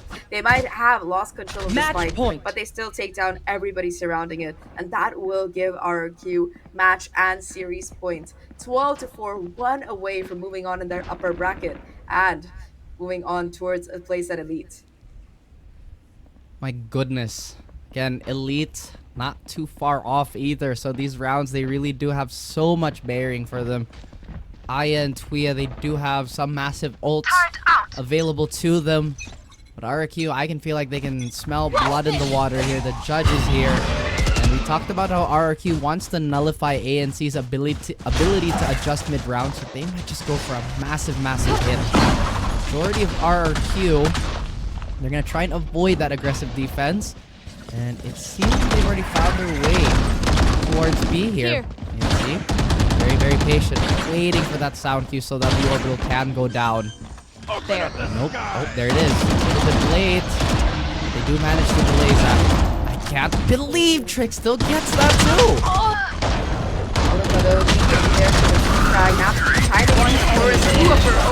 Ayumi with the blade storm will be the Oh. final nail in the coffin as RRQ, they hit their shots with precision, they find their executes, and they take the map victory 13-4. Absolutely lovely work coming out of the squad here. This is what you expected to see, Brav. And while ANC, they did have their moments, they pulled across some good plays, they still have a long way to go to be up in that upper echelon, which RRQ has year and year again cemented themselves in.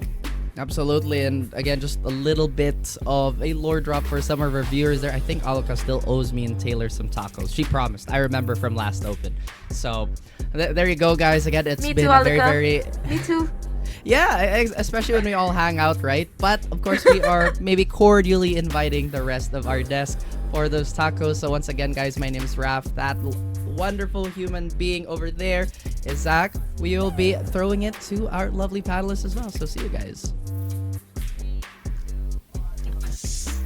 Another dominant match here for today as we saw RRQ take and sweep the map away from ANC. While we did see ANC's second half start to show signs of life, perhaps it was a little bit too late. Yeah, it was too late. We saw Tuya get that 3K with the Phantom, but the lead was too far for them to try and climb. And with RRQ's attack prowess, we saw Ayumi jumping on the site, just getting all of the kills with the Blade Storm. I think it wasn't just enough for ANC to get that one round on the board to really try and continue that momentum, right? RRQ Kaguya, they have been so good when it comes to both the defense and the offense, and it's all because of Nabsky. We saw that during the first half with the combination of the breach utility and as well as her orbital strike. She has really gotten those 2 kills, and probably that has been a dampener for the team of ANC. But I do have to give it to Ayumi too. Earlier in Pearl, it was Bess who did really shine, but she did shine here as well in the map of Fracture. I think it's about for RRQ, Bess is more about enabling her teammates. The flashes that she's put in alongside the information that she gave a lot of value coming into in the defensive round. Now for attack, I think what's really interesting is how exactly they decide to take a site. It's a 2-3 sort of comp coming around, 2 coming from main, 3 coming from arcade, and it really just, I would say, thins down ANC and disallowing them to play together. On top of that, the amount of chaos that comes through gives them so much space to work with to get onto the site, to get those picks, and it really catches ANC off guard. Granted, ANC, say Trix, is able to still spray through the smokes to get those picks, but it doesn't really stop RRQ since their mind is more toward the prize here, which is the end goal.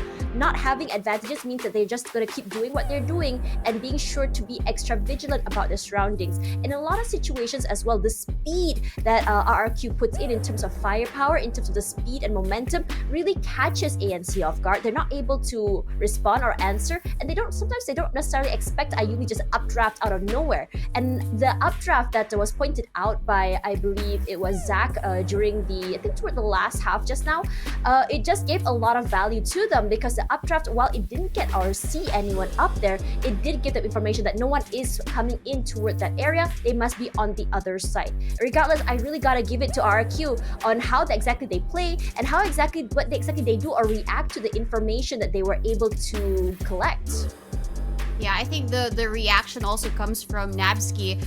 They only had 1 controller, and with the Brim smoke solely being 3, you really have to be wise when it comes to placing it on towards the map. And what they did was they just really laid on the red carpet for Team Anomaly No Charm to walk through, but when it came down to the tempo and the timing, as you mentioned, they just really struck on towards that site and really created more of that quote-unquote anomaly in that retake. I really loved how they played all of the retakes. It was clean. It was very clear what they really wanted to do. The intention was there, and that's why RRQ, at least from last year, they were the team to beat, and they're showing us that again. Yeah, they are definitely coming back as well. And I have to say that for RRQ, individually, while they are very, very impressive, together they're even better. The amount of chemistry and movement that we see from them has been pretty phenomenal, in my opinion. And given the fact of how exactly they play each round is also something that I really want to talk about, because how they held an area for a site, if say that they're playing post-plant, is that you have Aluka maybe, or even defense, or Aluka will be inside of the tower, and that's her only job, is to make sure that no one breaches tower, and it's a lot of trust to her teammates as well. And what better way for us to find out more than to talk to the team themselves. Bess is on the line, and I'm really excited to talk to her. If she's going to be there, yes, she is going to be there. Let's go see her. Hello, Bess! Oh Hello. my gosh, for some reason I thought Bess would be a lot taller. But wow, it's nice to finally see you in person, Bess. So coming into the game today, I have so many questions to ask you. Let's talk a little bit about your performance on Astra in Pearl. What was your mindset when you were able to, hold the site and get maybe 3 to 4 frags in a row? Because I saw the Viper wall and I knew it was like an off angle for me, so I kind of just took advantage of that. And since I'm a smoker, I could smoke off one side and focus on the other, so I just practiced a lot during scrims. And yeah. Who is that? It's Aluka. Aluka, come here. Come here. Still need to come here. There we go. Yeah, there are a lot of improvements that you've shown, right? I think Pearl was a testament to that best. But I kind of want to ask you the question for the team. What are your improvements that you've learned and applied from Open 1 and 2? And do we expect that here for Open 3? What we improved is our team chemistry. We hanged out a lot, so that kind of just built up our chemistry and our bond. And now the vibes are like amazing. So I feel like that was what we really needed, and it showed. Yeah, it definitely did. Now coming back here, I can see Ducky, right behind you alongside Luca. Are you all in the same gaming house? And Yes, we are does all. being in the same gaming house actually make you play better more in terms of morale? It does actually, since we're all here and we can all hang out and we can all talk easily. It's really important to have a boot camp and have everyone here with you. It's like easier.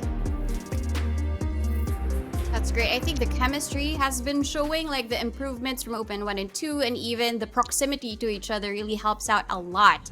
And coming into like the whole roadmap of game changers, you guys are standing strong. What are your goals, right? So given that you've won now, you've qualified for the 3 opens, you might get that slot. I think you are vying for that slot for Elite already. But what is your long-term goal? Is it to win the Game Changers APAC?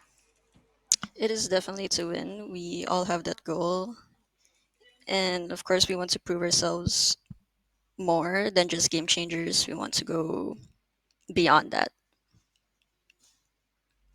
All right. That's a cool nice. answer. Thank you so much. And going beyond what you can is always going to be the goal for Game Changers. Thank you so much for answering. Thank you. All right, thank you so much, Bess. I hope to see you again soon. Good luck and good night. Good night.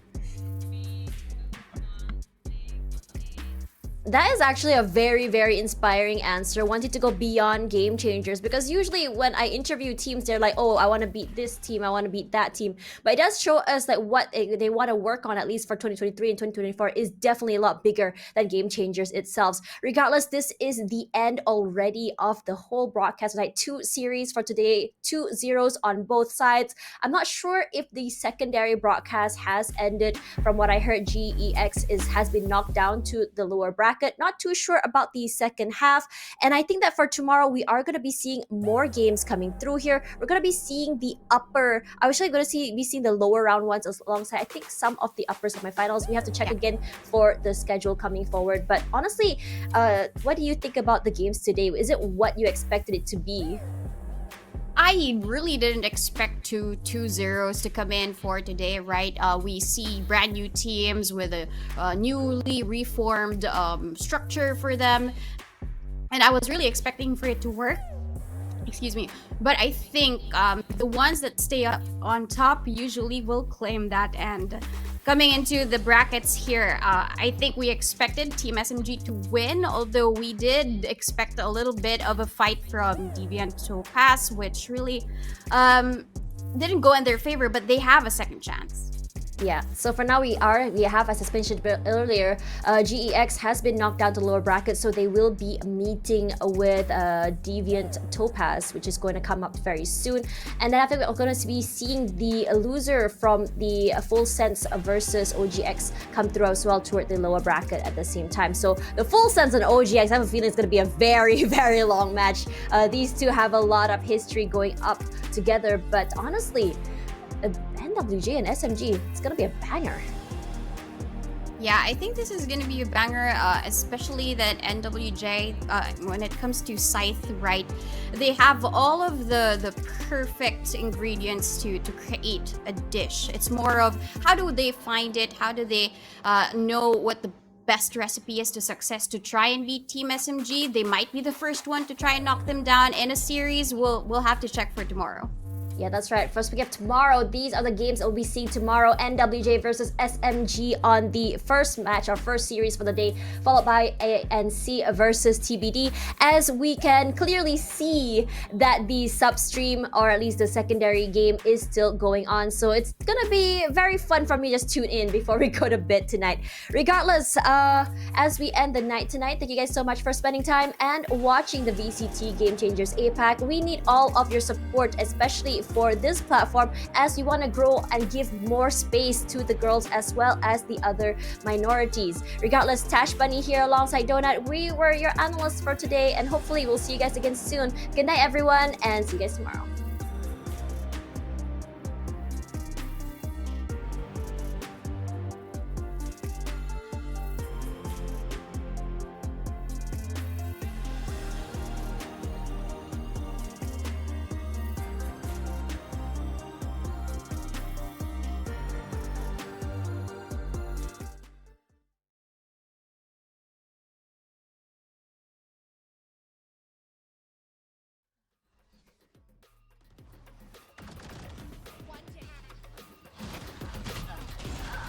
Last player standing. One. Got it. 10 seconds. Eat it. My own. Last player standing.